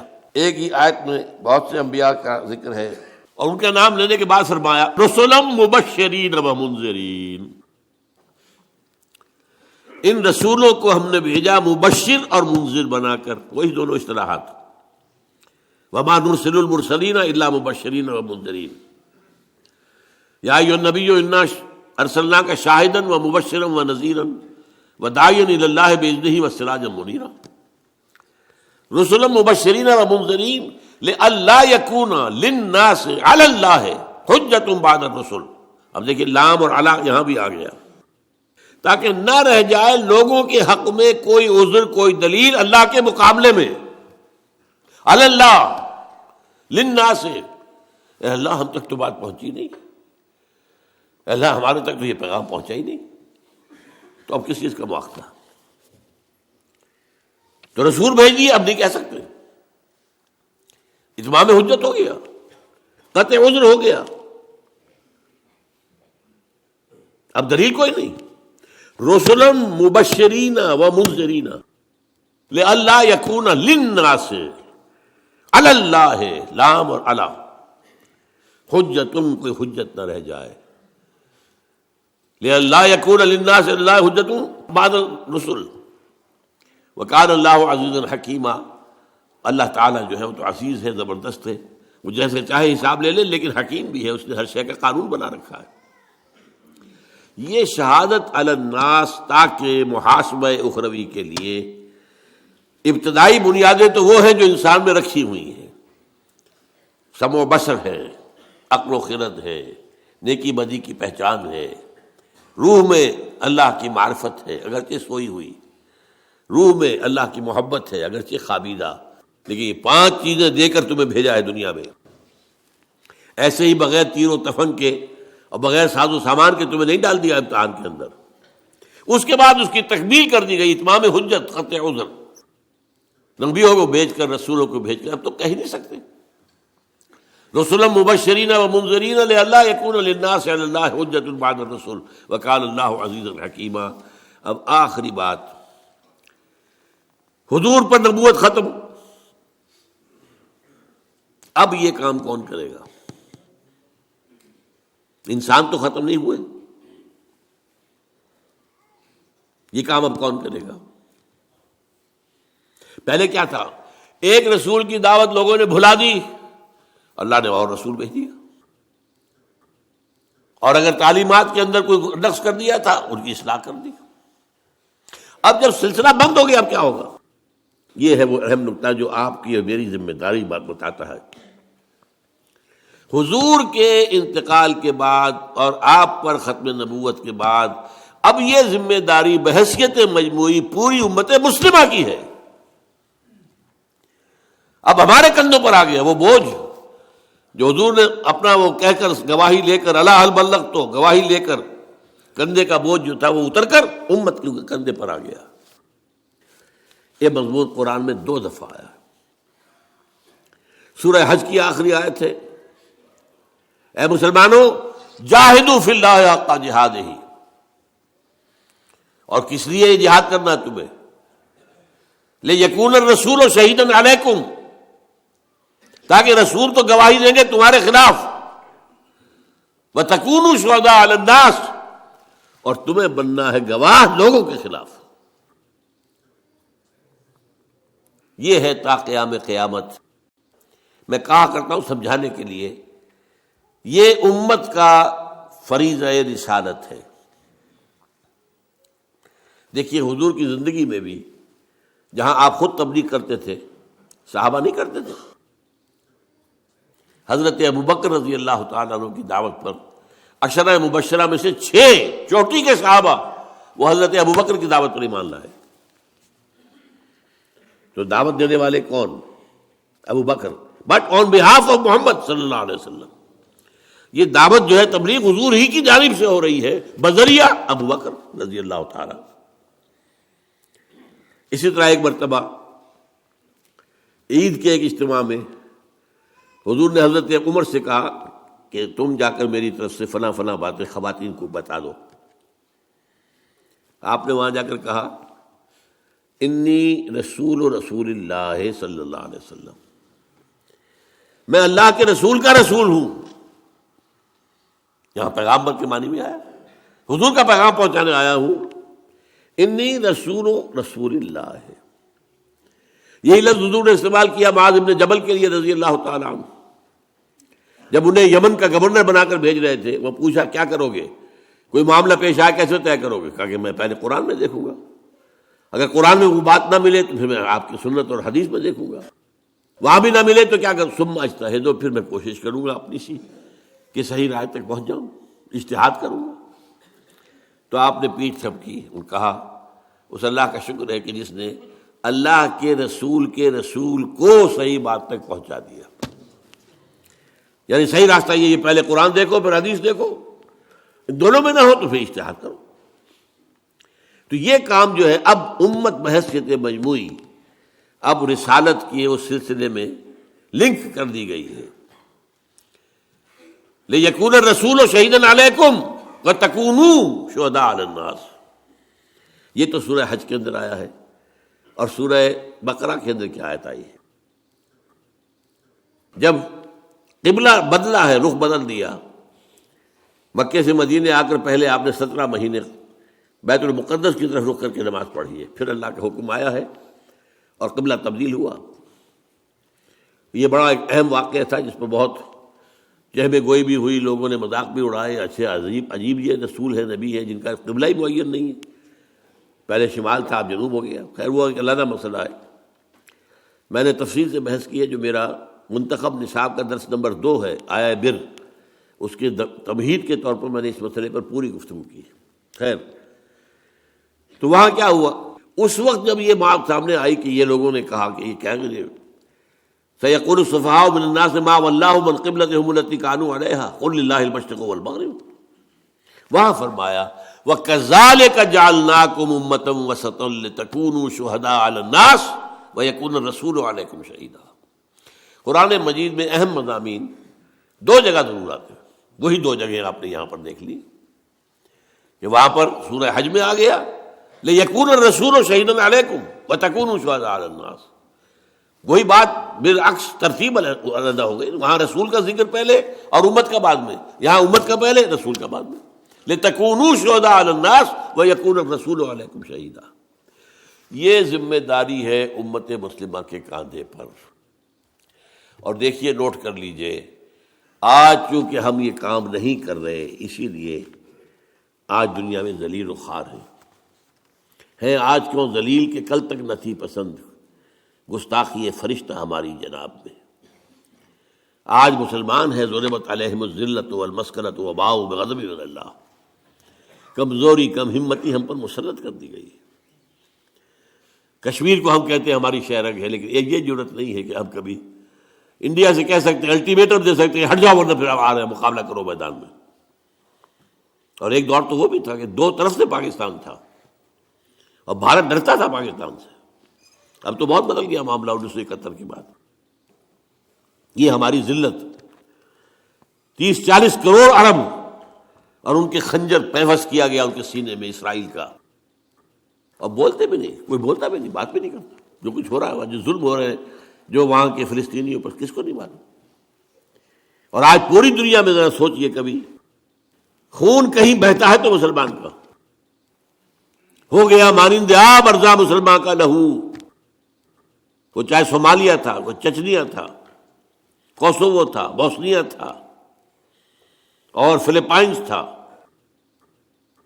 یہاں تو ہو ہی رہا تھا فلسطین اور کشمیر 60 سال سے، اور اب جو ہوا ہے 8 سال سے، جو افغانستان میں ہوا، جو عراق میں ہوا، اب جو ہو رہا ہے ہمارے، یہ ان کی جنگ ہے جو ہم لڑ رہے ہیں، ہم پر مسلط کر دی گئی ہے۔ اور سب سے بڑی کامیابی امریکہ کی یہ ہے کہ اس نے ہمیں یہ باور کرا دیا ہمارے عام لوگوں کو کہ یہ ہماری جنگ ہے۔ لا حول ولا قوت الا باللہ۔ اندھا ہوگا کوئی شخص جو کہے گا کہ یہ ہماری جنگ ہے۔ ہماری جنگ تھی تو کہاں تھی پہلے؟ یہ افغانستان پر حملے سے پہلے امریکہ کی کہاں تھی یہ جنگ؟ اگر ہماری جنگ تھی تو ہم مدد مانگتے نا امریکہ سے، انہوں نے مدد مانگی تھی۔ یو آر ود اس اور اگینسٹ اس، بھائی کروسیڈ وہ شروع کر رہے تھے، اور اس کا ثبوت موجود ہے۔ نکلنے والا فلاڈلفیا سے ایک رسالہ موجود ہے، ٹرمپٹ، دی فلاڈلفیا ٹرمپٹ، اس کے 1 مہینے پہلے کا جو شمارہ ہے 9/11 جو ہے وہ سن 2001 میں ہوا ہے، ستمبر میں۔ اگست کے شمارے میں اس کا جو ایڈیٹر ہے یہ وہی ہے جو ایونجلسٹ ہیں، نیو کانز ہیں، یہ یہودیوں سے بڑھ کر پیروکار اور سپورٹرز. ان کے الفاظ میں نے بہت عام کیے ہیں. 2 کتابچے میرے ہیں جن کی پشت کے اوپر یہ عبارت اور تصویر میں نے پوری دے رکھی ہے، اور اندر اس کے جو ہے اس کا بیک گراؤنڈ الفاظ سنیے. Many people think that crusades are a matter of the past, over forever, but they are wrong. Preparations are being made. August 2001 جو لکھا گیا ہوگا جولائی 2001 میں. Preparations are being made for the last crusade, which will be the bloodiest of all. جتنی پہلی ہوئی ہے 250 برس تک جاری رہی تھی صلیبی جنگ. 10 دورے آئے اس میں، ایک آیا دوسرا گیا پھر آیا دوسرا آیا، کبھی ادھر کبھی ادھر. آپ کو معلوم ہے کہ کتنے طویل عرصے تک 88 برس تک یہ بیت المقدس پر قبضہ رہا یہودیوں کا. پھر لیا اس کو واپس صلاح الدین ایوبی نے، پھر تھوڑے عرصے کے بعد دوبارہ عیسائیوں نے لیا. یہ تو لمبی جنگ تھی 250 برس کی. لیکن اس 250 برس میں بھی اتنے آدمی نہیں مرے ہوں گے جتنے آج تک مر چکے ہیں افغانستان میں اور عراق میں خاص طور پر. یہ سب کیوں ہو رہا ہے؟ یہ اس لیے ہو رہا ہے کہ اللہ کے عذاب میں ہے. شہادت علی الناس کا تقاضا تھا کہ ہم دنیا میں اللہ کا دین قائم کر کے دکھاتے دنیا کو اور دعوت دیتے، come and see with your own eyes this is the deen of Allah. Come and see. اب تو کیا ہے، لوگ ہم سے کہتے ہیں اسلام کہاں ہے؟ وہ تو کتابوں میں لکھا ہوا ہے، کہیں ہے تو نہیں. ہاں مذہب ہے، نماز ہے، روزہ ہے، حج ہے، زکوٰۃ ہے، اس سے کسی کو کوئی تکلیف نہیں ہوتی. ان کا نظام انٹیکٹ رہے. انگریز کو کیا تکلیف تھی ہماری نماز پڑھنے سے؟ کچھ بھی نہیں. امریکہ کو کیا تکلیف ہے؟ وہاں ہم گئے ہیں، لوگ گئے ہیں مسلمان، انہوں نے مسجدیں بنا لی ہیں، چرچ خریدے ہیں اور سینیگوگز خریدے ہیں اور انہوں نے مسجد بنا لیا ہے. انہوں نے نہیں روکا. مذہب سے کوئی جنگی نہیں ہے ان کی. جنگ ہے اسلامی نظام سے. خلافت، سیاسی نظام، معاشی نظام، سماجی نظام، تہذیبی نظام اسلام کا، وہ کسی صورت قابل قبول نہیں. آج وہ ہمارے اپنے اندر نہیں ہے. پوری دنیا میں سیکولرزم ہے، پوری دنیا میں بینکنگ ہے اور سود کی بنیاد پر سارا کاروبار چل رہا ہے. اور جو کچھ بے حیائی وغیرہ کا معاملہ ابھی ہمارے ہاں عالم اسلام میں کچھ کم تھا، جو تیزی کے ساتھ اب جو بڑھ رہا ہے معاملہ، معلوم ہوتا ہے کہ وہ کمی بھی ہم جلدی پوری کر دیں گے. یہ تو ہے تاریک ایسپیکٹ. اور روشن یہ ہے کہ صحیح احادیث حضور کی موجود ہے. اس دنیا کے خاتمے سے قبل پورے روئے ارضی پر اللہ کا دین غالب آ کر رہے گا، جیسے کہ حضور نے اپنے دست مبارک سے غالب کیا تھا آج سے 1400 برس قبل. ہوگا. اور اشارے بھی ہیں، عرب سے کسی مشرقی ملک کی طرف جو ہے اشارے ہیں. ہمارا کام یہ ہے کہ ہم اس کے لیے اپنا تن من دھن لگا دیں کہ ہمیں یہ کام کرنا ہے، ہر حال میں کرنا ہے. اللہ کے دین کو غالب کر کے اس کی ایک عملی شکل دنیا کو دکھانی ہے، تاکہ ہم شہادت علی الناس کا جو فریضہ حضور کے انتقال کے بعد اب ہم پر بحیثیت مجموعی آ گیا ہے اس کا حق ادا کر سکیں. اقول قولی ھذا واستغفر اللہ لی ولکم ولسائر المسلمین والمسلمات.